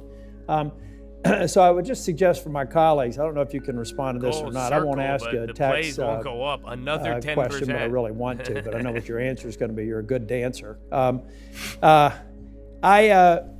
I think that it is fair to say that if there is going to be a correlation to increasing prices, and Walmart having made the decision to withdraw their guidance is probably the best testament that they know that they may have to deal with cost and maybe inflationary and then those banks are still Would you going characterize that as all day today. maybe a likely reason that they withdrew their guidance? It might be. I saw that they had. I didn't have a chance to go back and check why. Well, if you tease through the language, it seems almost certain that they think that some of their input costs were going to go up, and they need to manage their margins. So I'm just telling my colleagues, we just need to be realistic that if you have a major household name withdrawing guidance because of uncertainty, they've got a lot of experts that probably are suggesting there may be some inflationary risk. We haven't realized it yet. Gold names are going up, and then eyes banks. open. So and the not SPY's still near the low, but like I'm manage telling it you, if it man, comes it's to pass. still I don't think that this there weird should be a melt-up problem mode, with up or that. down. Thank you. Now, the last doesn't mean thing anything until you break a that range. I just want to mention is that you can't respond to this, but I will tell you, if the Democrats succeed in preventing us from avoiding the biggest tax hike in the history of this country, it is going to cause great damage to the people who can least afford it. You don't get to respond to this. No, it's just giving you the Senator economic collapse or delay. Oh, I'm sorry. I didn't realize she was here. Yeah. I'm sorry. We were allowing but him we need to stall open to that. keep we the need to be party open. going, we pop need to another understand money that we will supply have Adderall, something to fix or if fucking we crash. fail That's to it. continue the tax cuts. Very simple. Thanks, sir. Senator also Rose. Thank you so much. First cut through to the Chair partisan Scott politics. and Ranking Member Warren, thank you so much for hosting today's hearing. We thank you also, Chairman Powell, for your tremendous service to our country. I very much enjoyed the meeting that we had earlier this year and look forward to working with you. Many of my colleagues today have been listening to this hearing and have rightly discussed concerns regarding how tariffs are affecting consumers and businesses. And I'd like to highlight a specific business in Maryland that encapsulates the harm that I believe this administration is inflicting, but also the resilience of a proud Maryland small business. Bay Dog is a successful pet brand based on Kent Island, one founded by Barton O'Brien, who's a Marine veteran who served 3 combat tours overseas. Mr. O'Brien has calculated that if he were to make his products in the United States, he would have to raise his prices 400% just to break even. The tariffs, he believes, are a burdensome tax that could put companies like his out of business. But the damage doesn't stop there. Bay Dog is sold in thousands of other brick and mortar stores across the country, all locally owned small businesses who similarly have to raise prices or lose sales to pay the president's tax. Mr. O'Brien started planning for this last summer when President Trump started talking about tariffs during the campaign. He stockpiled inventory and has committed to keeping his prices stable this year. But what Bay Dog is asking is, what is he to do if the tariffs are in place next year? Mr. O'Brien has calculated that he won't have to just raise prices. He'll likely have to cut his staff to stay in business. So Chair Powell, there are 34 million small businesses in America, 1 for every 10 people. And if small businesses like Bay Dog have to lay off staff or go out of business altogether, what will that do to unemployment in this country, and what effect will that have on the broader economy? I mean, just mechanically, I don't want to comment on particular tariff policies, but sure, if companies go out of business, then that'll hurt employment and activity. And what we will see is, of course, and we have so many small businesses, what we're facing now is that very prospect, is that we're going to have so many, and we believe that, the inflation caused by these tariffs let me ask you another question. Will really have a very negative impact. What if you had no tariffs, and but if then this your is the fucking case, taxes what were would this double? mean for American workers? Well, the other thing is, So I is think it not the the same tariffs thing? are still in motion. You just can't use it's the premature same. to say exactly Again, everyone where likes they're to going be land. quiet and So secretive we're kind of about the withholding fact judgment that you until we pass see your more. tax That's kind of cost where on we the are. We haven't made a consumers. decision to do anything. No? It's just we want to see more, and the situation evolves day by day, month by month. So I mean, it makes sense, but like I'm telling you, there has been a lot of these. And another question in our meeting, Some businesses and in love your this, most some businesses recent hate monetary this. policy You've report, heard a lot of anecdotes. You spoke of the but long-term challenge I of don't housing think supply it's not as, meeting demand. Again, I think it's and not as I look at this detrimental in issue the sense same way I of did as county there executive. should where I be a really way fought hard around to it. leverage And that's where I'm private and like, if public you're sector really dollars paying to more bring for more items, housing like, to communities that don't needed miss it. out on the fact Maryland you're probably has going a to pay shortfall less of in nearly taxes. 100,000 And there's homes, now going to be other and the areas pathway to there, build or again, wealth the is planning and therefore narrowing. preparation. So studies have So, estimated like that the guy of said, the over if he planned and $200 billion prepared, this guy's invested thinking for annually in 2026. housing in recent years, And again, we're only a talking about an fraction anecdote. supports affordable homes for working class But families. no, I so would really you just speak to the need to better I don't see the difference incentivize between this and aggressive private tax investments policy. into affordable housing construction? I'm working with the housing. private sector and nonprofit stakeholders on legislation now, but just wanted to know if you could comment on that. So I would say this: interest rates are slightly restrictive at this point, modestly restrictive, and that is weighing on economic activity in the housing market sector. But you're really talking about a different problem. It's not one that the Fed can really address, and that is we have a longer run housing shortage. So many other advanced economy countries have this too, and it's not our tool. Our tools don't really work to affect that. It's really elected people, and you saw this as county executive. It's things that the legislature can do that can really address that. Not us. It's not about interest rates. All right. Well, now I understand one other issue. The Fed is evaluating the leverage ratio rules regarding the amount of capital required to be held by banks to withstand unforeseen risks. And I'm hoping you can then provide some insight as to what potential changes this framework are meant to achieve. On the other hand, I understand that access to capital is paramount, particularly for communities I represent. So, and I understand concerns that a change in these requirements could affect the resilience of the banking sector. Though I know you cannot speak to the specifics of the coming proposal, would you share some insights into what problem the proposed rulemaking is meant to solve, and are you concerned that it could lead to a deterioration of resilience of the banking sector? I'd be glad to. So the idea behind it is And that banks are we still want going up, and then risk-based SPY's about to go capital down be the here. Bonds binding even capital sold off a requirement little. because we want the binding capital requirement to be. We want banks to be sensitive to the risks that they're taking. If the leverage ratio is not risk sensitive, it treats every asset as equally risky. So if that's binding, then that interferes with banks' incentives to manage their risks and actually discourages banks from taking on relatively low-risk activity. So we've always, at the Fed, wanted the risk-based capital to be the binding one and the leverage ratio to be the backstop. And so that's this proposal that we have that we're going to be meeting on in a couple of hours puts out for comment a proposal to restore the the backstop characteristics of the leverage ratio. We think it should make it will not in any way diminish the safety and soundness of the financial system, and it will allow for banks to undertake lower risk. Thanks. Thank you so much. Thank you, Mr. Chair. Yes, ma'am. Thank you. Hey, Mr. For senators who wish to Chairman, submit questions for the tell hearing me how record, you been. those questions are due 1 week from today, Wednesday, July We've 2nd. been Chairman Powell, raising, we've you have been 45 pounding. days from that day to submit your responses to the questions for the record. Thank you for being here. That's This it? committee is adjourned. This committee is adjourned! Oh, thank God. All right, I got drama. I have so much drama. So much. Do you guys want drama or do you want peace? I could give you peace. I don't want to give you drama if you don't want the drama. But I thought it did surprise me. I was very surprised.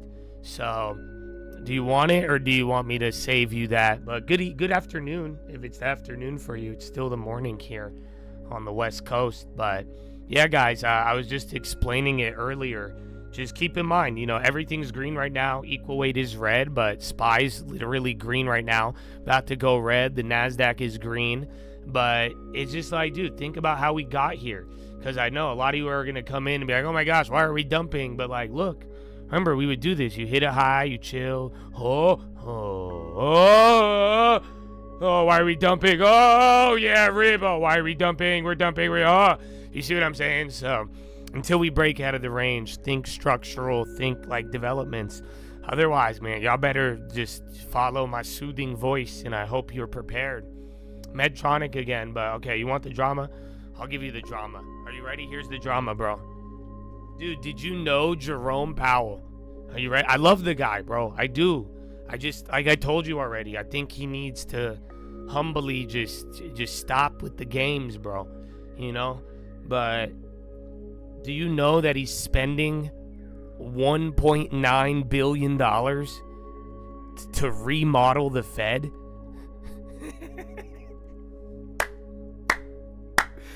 Dude, I love following Bill Pulte, the head of the FHFA, bro.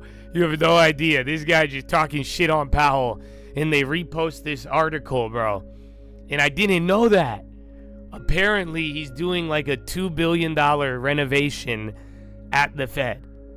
They're building like sky tower, like it's like a mezzanine and like a rooftop terrace and like modernizing, and yeah, bro.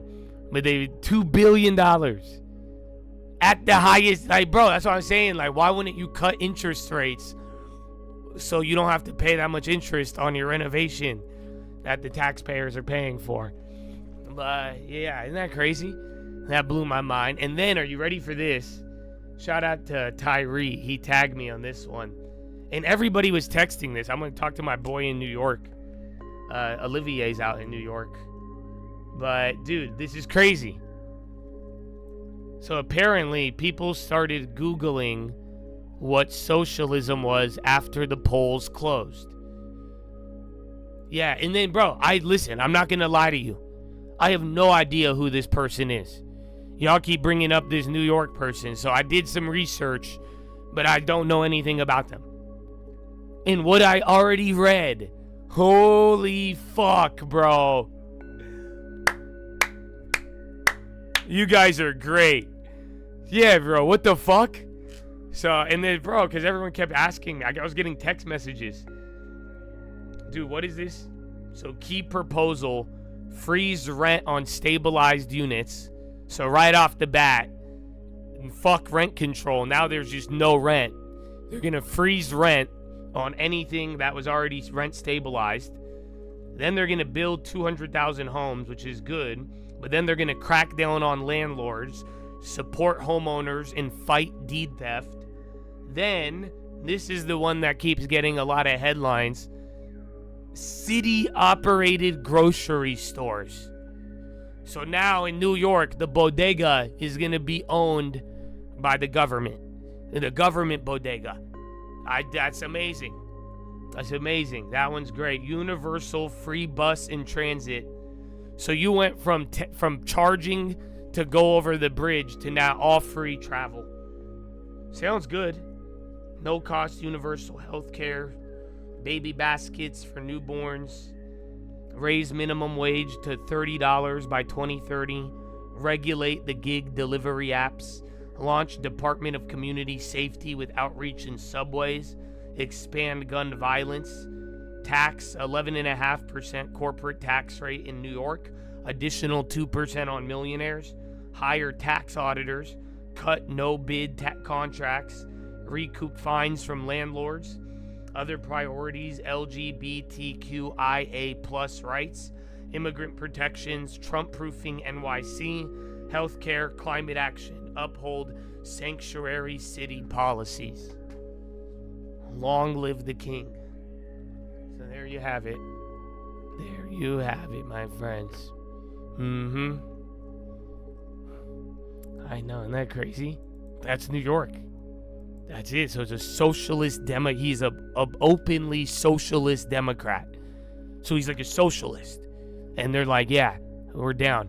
And then Google searches for socialism in New York rose after the election.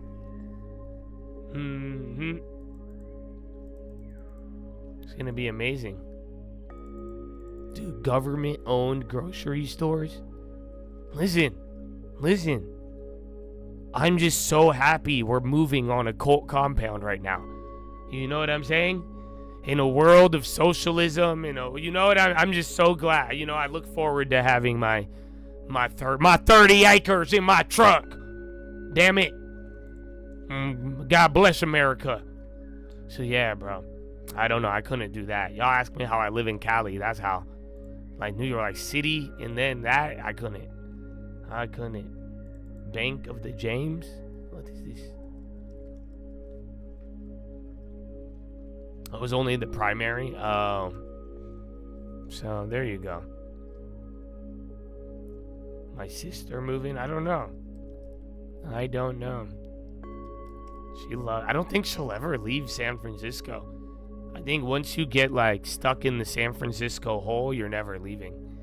That's it, bro. We'll pray for her.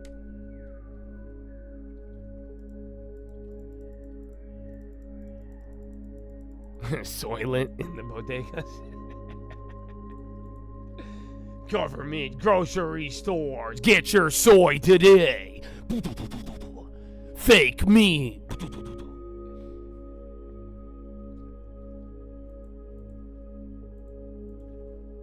You were there for 3 years. Yeah, it didn't take in your system. Your system rejected it, and then you fled. Good for you. But yeah.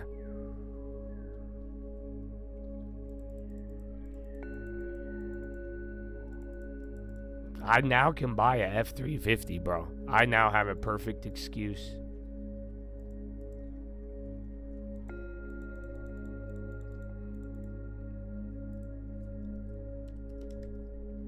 All right. Well, it's 9:15. I don't know, man. I kind of have an idea. Well, wait. It's honestly, we'll just go like 15 minutes early. I was just going to go to Philo. We'll give it 15 more minutes. But yeah, guys, I don't think anything's happened, bro. You know that, right? And like I'm saying, you better get used to this. You saw how we melted up here. Don't be naive and don't be so jumpy that every move you're like, oh, up, down. Like, just think about it, bro. We've gone over a lot. And, dude, it is what? We're wrapping up June this month. And then you guys are about to get literally the spending bill. And like we were just telling you, man, that's very important, you guys. The money supply. That's all that's going to matter. I mean, like, look, dude, the dollar, the economy, the market. I mean, dude, if they're about to spend that much money, you're about to have a lot of government demand. Shell downplays BP rumors. Reported. Oh, nice. Well, not really. It's fading. The plays are still up, but you're now... is there a bid? Yeah, plays are still up like 30% now, but no more 500. Again, I only have the free ones left. You can write it off with salt, dude. It's going to be amazing. I don't know. So I had some issues, though. We had problems with the Colt compound thing yesterday. The plots were not exactly what I wanted. Then I did find out, like, I thought they last sold it like 10, 15 years ago, but that was one of the plots. So I did find out they bought it in 2020. I thought these guys owned it for like 10, 15 years. So these guys are just flipping it from 2020. So that kind of made me a little sad. But then I saw another couple good comps. So yeah, but we're still working on that. We get 2 weeks. 2 weeks to really decide. It has septic and it has a well, but you don't have to use it. It's also with the city, believe it or not. That's what's crazy. So you have like gas, sewer, electricity, all from the city, but then it's also has everything for off-grid. So you have both. So we don't have to use the septic if we don't want to. You have sewer. That's the thing, though. The well is not wired to the electricity, though. That's what. So it's technically not off-grid there, and then it needs a battery. So it has solar, but there's no battery. So technically you're not off-grid. It has the setup, but it's technically not off-grid yet. And then the well is, like I'm saying, the well isn't tied to electricity. They run the well on a generator. So I'm hoping we could get some credits for that, but that does kind of bring it down a little bit.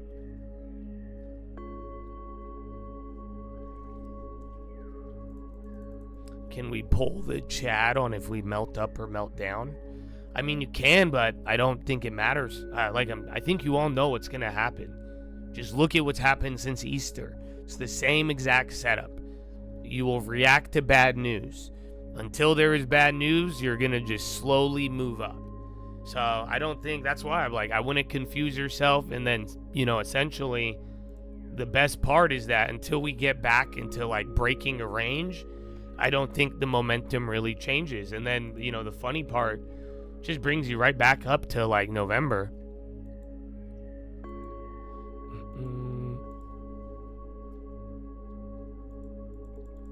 BP could be split. Yeah, they're giving updates on that, even walking it back a little bit.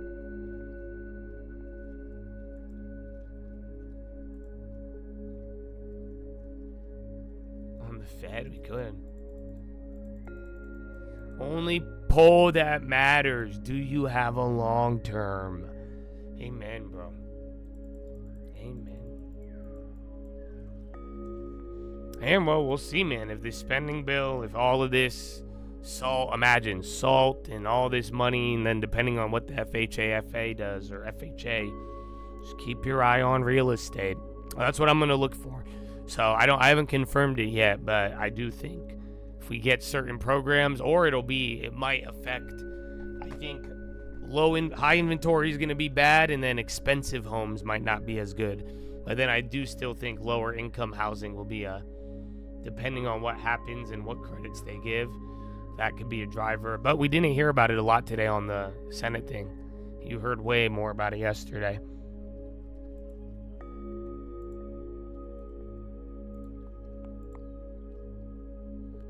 Boom.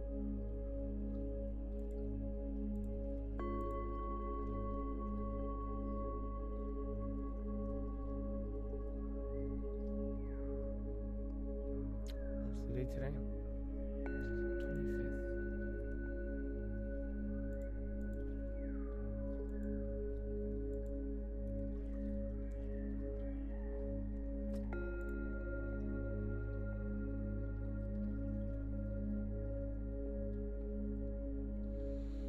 25th. Yeah, remember the VIX was going up earlier before we hit the low, and gold is climbing. Dollars low. I got 2 Teslas. I thought that was Circle. But again, most of the market today was down. You had that big Mag 7, big tech. They led a little bit. So Dow Jones 13 green, 17 in the red. NASDAQ 100, 33 in the green, 68 in the red. And then S&P 141 green, 360 in the red. So it's pretty much the same setup from the morning.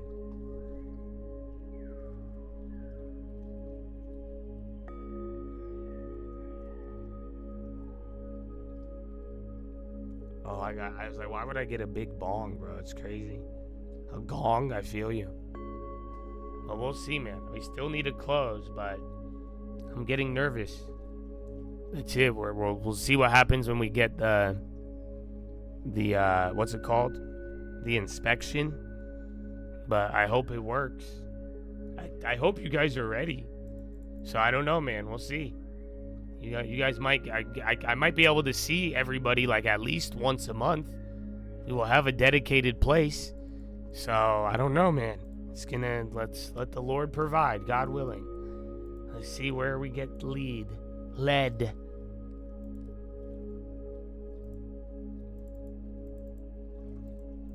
About Micron, I mean, it could be big. They're kind of like FedEx and some of the other ones where they could price a lot, and the real risk is it doesn't move as much. But Micron's been on fire, so it's had big earnings even from last year. But then prior to last year or 2 years ago, that didn't really move on earnings. So that's what you got to think about.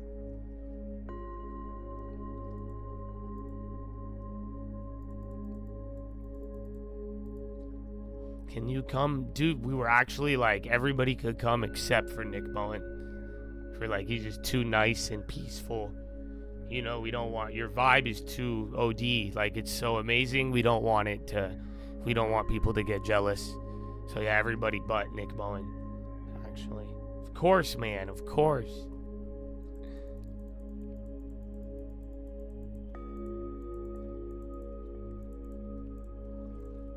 Eli Lilly again. NVO got washed. There's Spain. They got investigated by Spain. But I don't think that was the real thing. I think that was part of it, but then it just really started fading.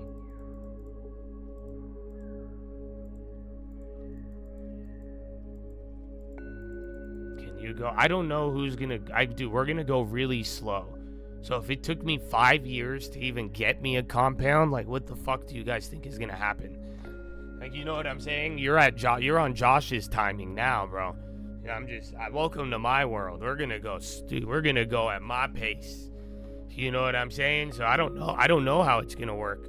Little by little, like I said, we have some ideas, but we could work it in, and then we'll see.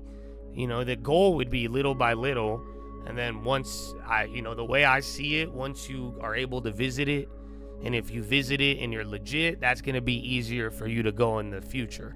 You see what I'm saying? But then, yeah, we got Chad facts. I have a lot of other documentation, BBB list, and yeah, I'm going to be very strict about it. I mean, not too many people. Last time I gave away a house to people, they destroyed it. So, that was almost 10 years ago. So I've got to learn a little bit more. So, yeah, we'll see, but it'll be a very slow process. But, yeah, I'm excited. We'll see. God willing, bro. God willing. Or we just keep the long term and we back out and just keep the long term, and then that's it. But then if the long term goes down, you're going to be like, oh, I could have bought a house. I should have bought a house. Oh, no.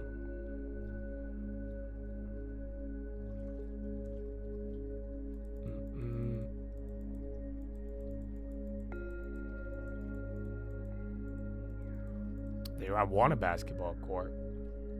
But yeah, we were talking about it yesterday because we were like, dude, we don't know what the fuck. Because I was telling LT my cult idea, and I was like, yeah, we need everybody wakes up at 4 a.m. He thinks I'm insane. I think I'm normal. And then Spy going lower. But yeah, I was like, at bare minimum, we came to the conclusion that at least once a month, though, like, we will own our own event center. You know what I'm saying? Like, that's it. Like, you could just, and then that way some people could come out. I'm not going to be there. I'll show up for like maybe one of the days, but then some of y'all could chill for like a week or a weekend. And then that's it. But I don't think we'll be having people staying longer than a week at any given time. So, but yeah, we'll see. I don't know, dude. I have no idea what's going to happen. Oil's going up. Yeah, why is oil? I mean, you did have negative Israeli comments. Cult music room. It's gonna take time, so that's why, like, what we're gonna do is we have to operate with whatever we have now. So whatever we buy it as, we could like put up a little bit of things, but anything we want, we gotta get it approved. Like HOA, I'm not worried about them. I'm talking like the city. So LT's already working on it. We're talking 9 months to approve, 9 months to build. So 18 months is what we would do to build. Like, that's where we start getting all the new shit on the property, if we end up keeping it. But yeah, that's where we'd want to build like a basketball court, a studio, and God knows whatever else. But yeah, but then again, I don't know. I'd say we just don't even have internet on the property. See, there's many routes you could go, brother. Many routes you could go.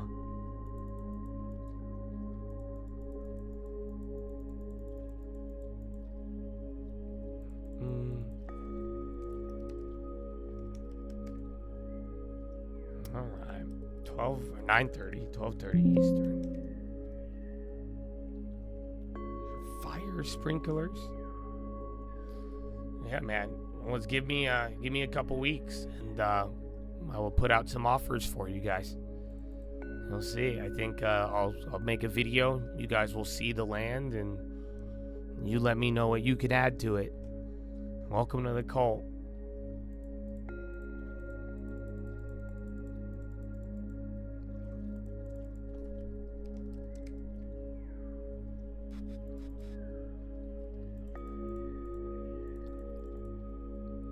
ADP, Kellogg's. Yeah, man. Again, you have 60%, a little bit more in the red. That's it. They're going up to the Sequoias. Yeah, bro.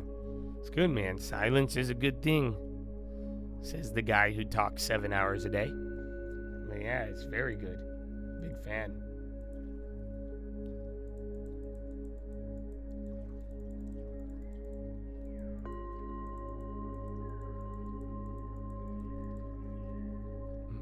Animal, we could. I think we should give it to a Chad. I'll let one of you lease it. One of you should run the land. If you know how to run a horse business, I'll just give you the land. You pay the fee, and then you keep all the profit. And there you go. But yeah, I don't know what's gonna happen. Too many ideas, bro. You're in this for the life change, not a long term. My brother, the long term will change the life. And then again, I do hope, though, all of this talk, man, should highlight real estate. And this is why we are getting our long terms. And then again, depending on what happens here, spending bill or not, I mean, it's going to be a good combo. Intel confirmed plans. Yeah, that's, remember I was saying watch Mobileye earlier? It just reacted now? It's crazy.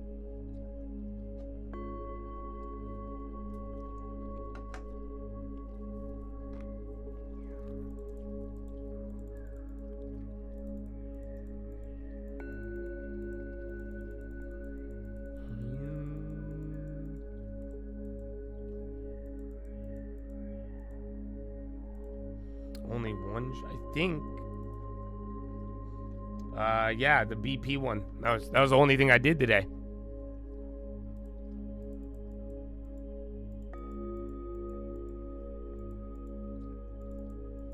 Stellantis. I don't like the autos, especially Stellantis.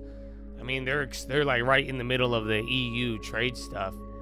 You know what I'm saying? But I kind of like Ford better, but I just don't really like the autos.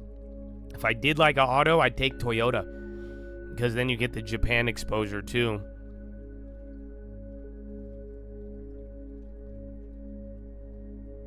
And then SPY, you haven't really moved for what? An hour? You have been near this low. SPY barely green, NASDAQ up just under a quarter. NVIDIA shareholders approve executive pay. So Jensen can sell 800, was it 800 billion? Something ridiculous? Or no, was it 800 million this year? Very fascinating.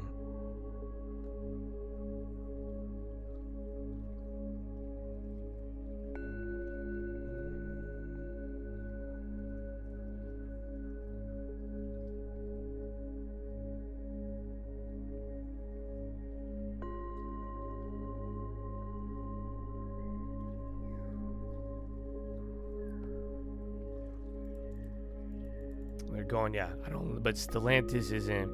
If you like the autos, but I haven't been interested in it. Last time people wanted autos was EV. It was a trend, but then it faded.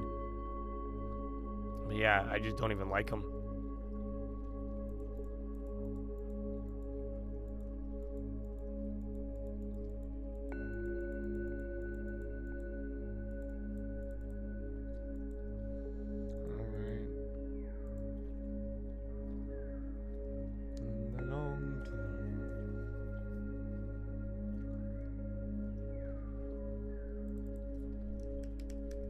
Why hasn't Netflix split that? I mean, they did it, what, 7 years ago or whatever? I can't believe Pepsi went down. Watch those staples coming into July.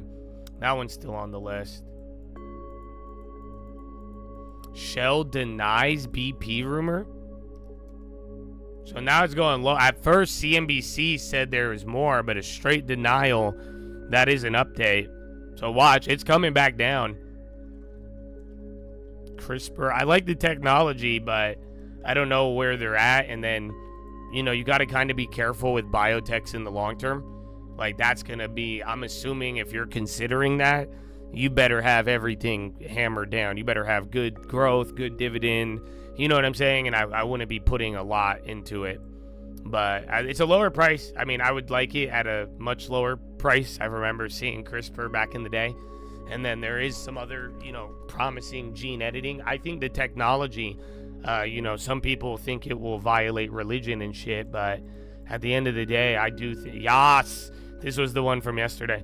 I think it's a great technology. I think it's like game changing, but yeah, other than that, it's, I just kind of don't like the price, but I could understand the appeal.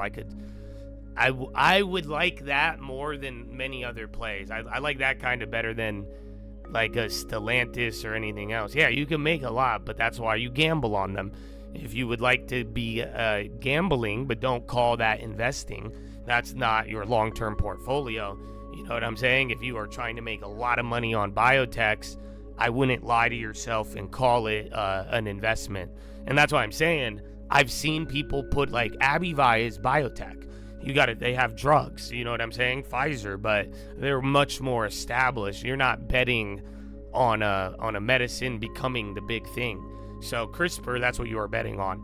But I think it's, as long as you don't go too crazy, it could be there. But for now, I would still say no to this because it's higher up, still at somewhat of a premium. And like I'm saying, just right now in an environment where Pepsi's still low, this is where you want to make sure your foundation is solid.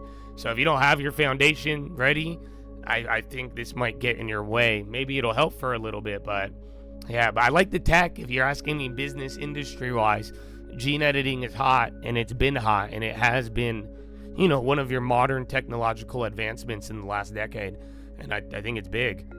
So, yeah.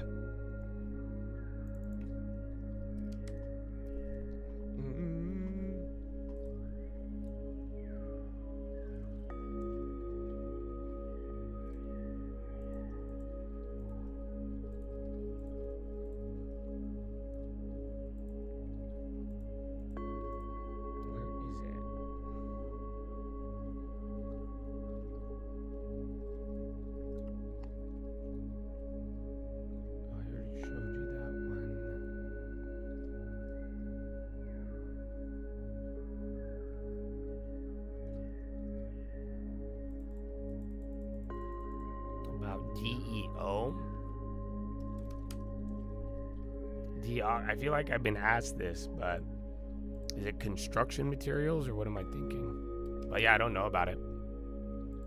Beverages.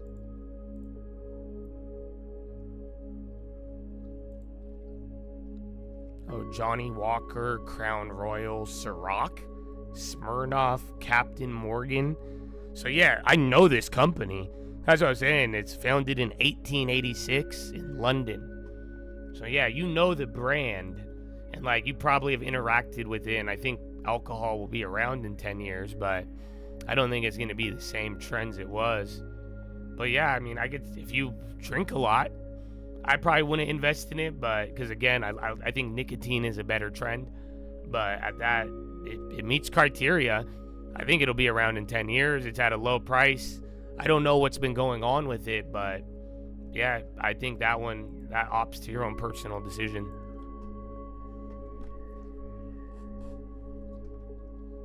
That's the thing. Remember, we were just talking about it. Like they were saying, like the younger generations, like alcohol is on a permanent decline right now. Let me see if I can get you the data.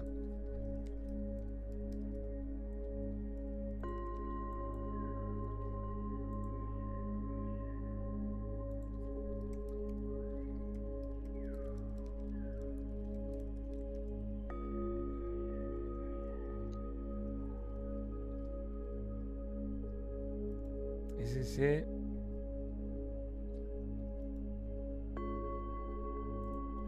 So yeah, I mean, you could just like search it, go on like Twitter, and you'll see some of them. But like, so essentially, yeah, alcohol. This was May, possibly permanent decline per Bloomberg, and then they're saying since the 70s, all of the alcohol trends have just been going down. And then there's one more.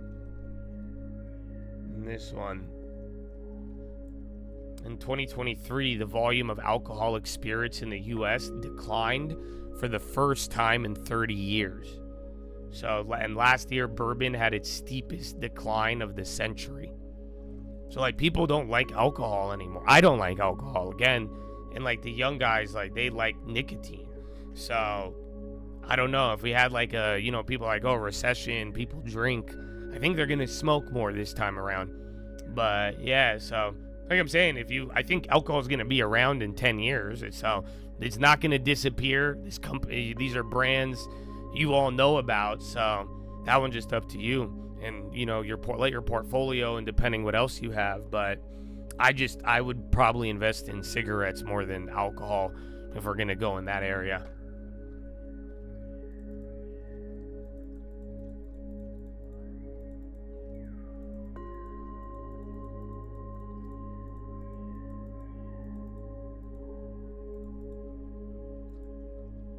You have a flask, you haven't drank it, yeah. I don't know, just alcohol's not. There's many reasons, from the generation to even inflation and a lot of other things, and like all the fucking alcoholic boomers. So there's a lot that goes into it.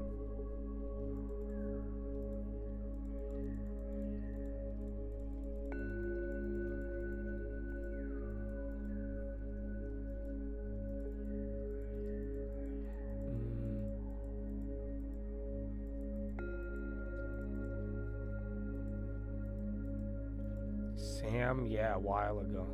That was just a bad trade. But I never owned it for like the long term.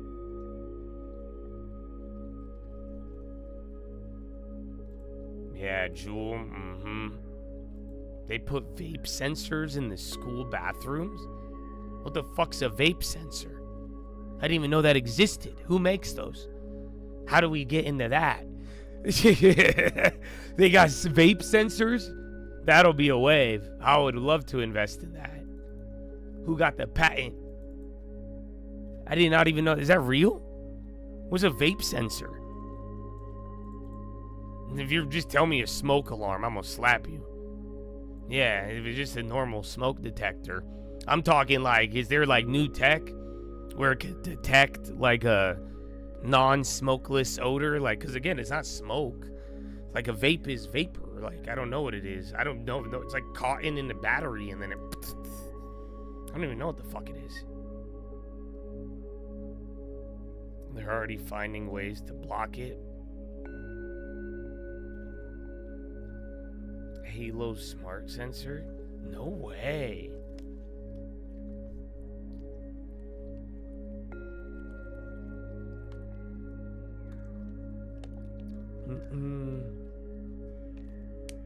Yeah, honestly though.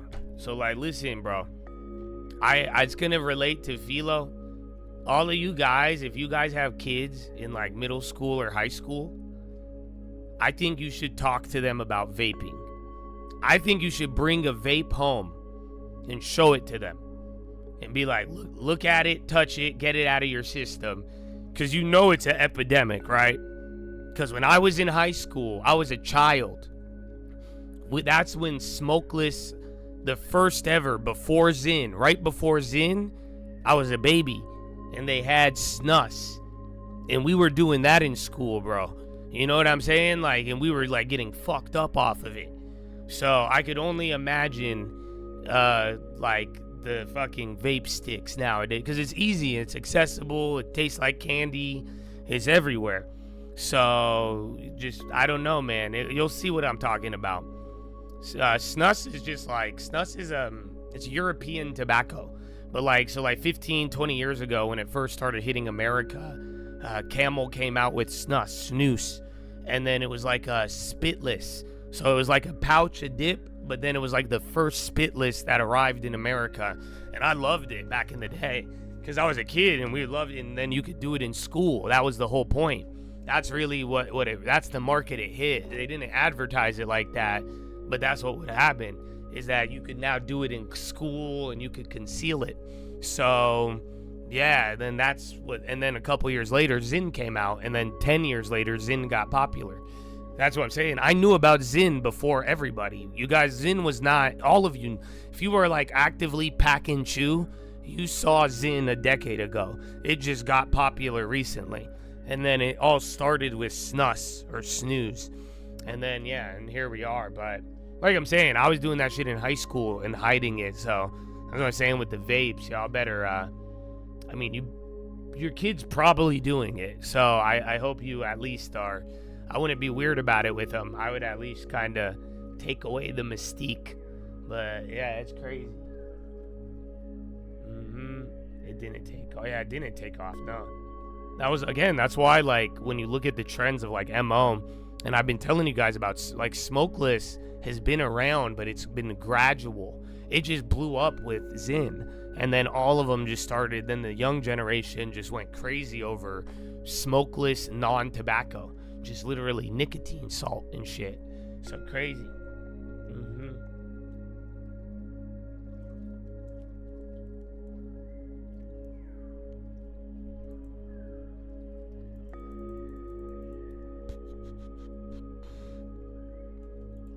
But yeah, long story short though, this is not alcohol. That's why we had this conversation, because I didn't know this company. I know all of their brands, but I didn't know they were around. But yeah, like, so their stock is down, but so is the trends of the industry. Okay, SPY's going down.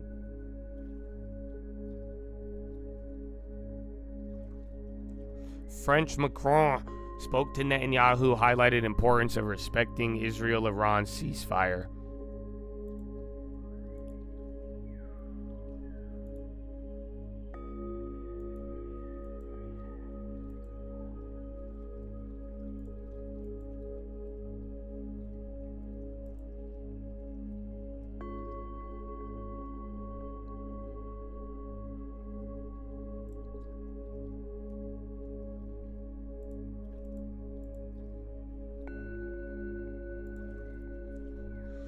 Macron told Netanyahu he shares with him the objective Iran should never have a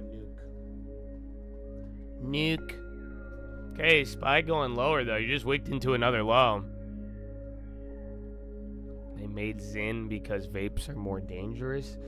Well, I think that's true, but like I'm saying here, Zyn has existed. I think Zyn existed before vapes.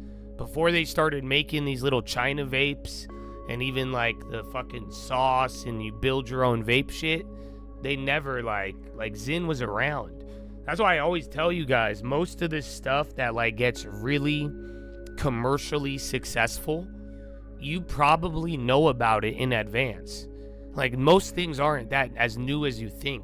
Like if something gets popular, like really popular, it's probably not brand new. You know what I'm saying? Like Zyn has just exploded recently. But I'm telling you, it was around when I was in high school. Like, literally, ZYN, the brand, it was around. You get what I'm saying?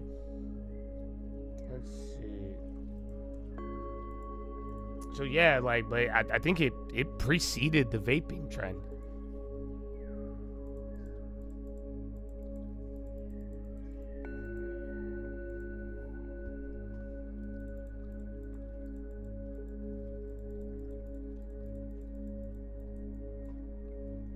Kellanova, Mars remain optimistic. That's on the European investigation. If you recall.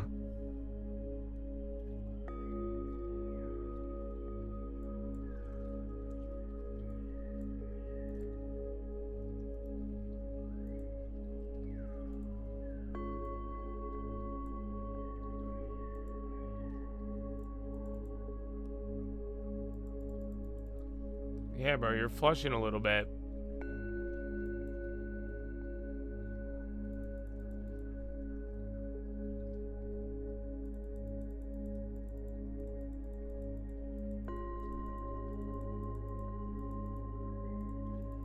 I know, man. All of they paved the way for the vaping. Now you have all these kids doing it, and they make it cool. There was a time where, like, if you were vaping, you just looked like a complete loser. Then you'd have to walk around with this, like, giant contraption, and then you were just blowing cotton candy sticks of smoke, and people are like, what the fuck is wrong with you? And you're like, I got my juice. All you do is fill it in that, and then they're like, what the fuck is this, bro? Like, it just didn't, bro. Like, it's actually crazy that, like, it's became cool. And now kids are like, because I remember it looked hella weird, bro. You're like, what the fuck's wrong with you, bro? You're like, it's lithium ion. Okay, calm the fuck down, dude. All right. Oh, we lost him.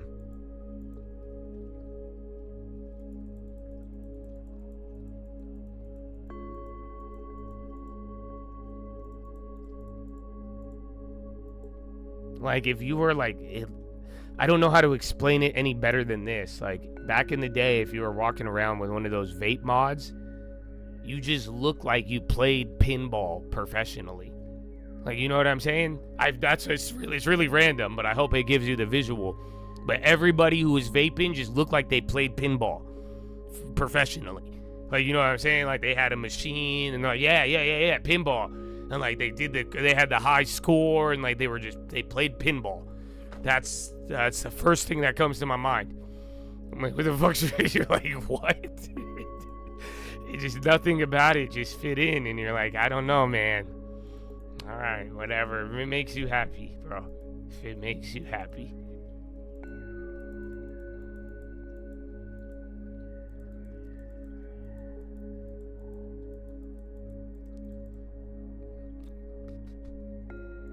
Good time, man. Good time.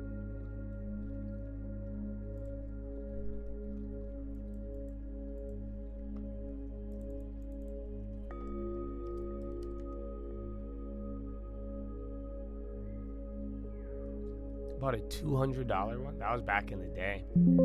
That was like, it was like the iPhones. It's tech, bro. Tech.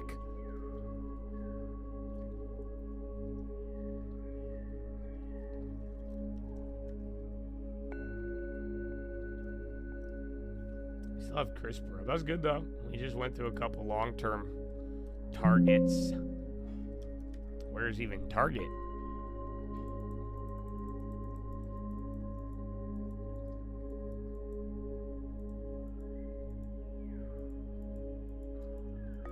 How was I in high school? What do you mean?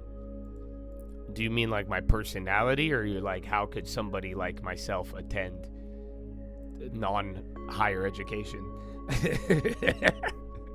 I don't know what you're asking me, but I don't know how. Thank God my parents put me in school, and we grew up in America, so that's how I went to high school. And I didn't drop out. I didn't get anybody pregnant. I didn't do any, that's it. I did good, but other than that, I was pretty nerdy. That's it. I think how I was in high school explains me now. I'm always going to be the middle child. I will just never, I wasn't like really nerdy, but then I wasn't cool. So I played sports, but I wasn't a jock. I was in AP classes, but they asked me where to buy weed. So I just never really, again, like I said yesterday, bro, I played basketball at LA Fitness, bro. I hated it. I played a lot. It was actually a lot of fun. But then there was like half of the court was like 55 and up. And then the other court was like high school kids. And then you got me. I'm built like a high schooler. My hairline is like a reverse mortgage. And then I don't even look like I belong. You don't even know where. I'm like, man, I hate this. So, yeah. I think that explains my same thing here.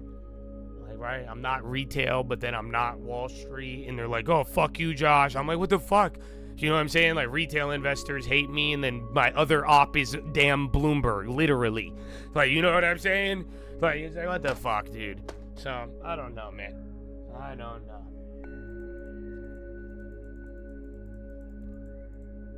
And they got me out.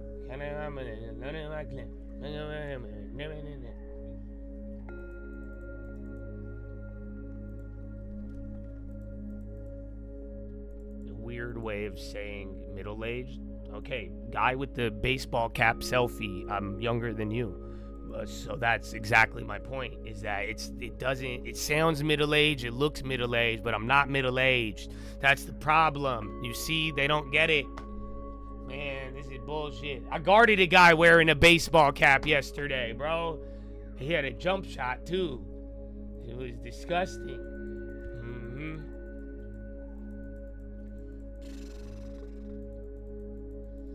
That's exactly the problem. I can't escape it. I can't escape it.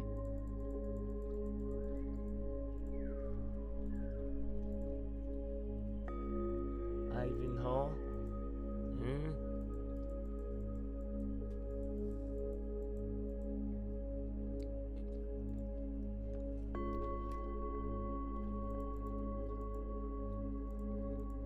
Bro, how come no one's talking? In the video's 52-week high? You guys don't remember AI? The best thing in the world now breaking out? How come everyone's so quiet about it? It's odd. Shell did deny the BP report, yeah. And then Maersk sues over barred from Brazil port auction. And SPY at the low. SPY is at the low. But my friends, Philo is on the high. Indeed and amen. Indeed and amen. Cohere is popping. So, Chatadonia. Should we do it?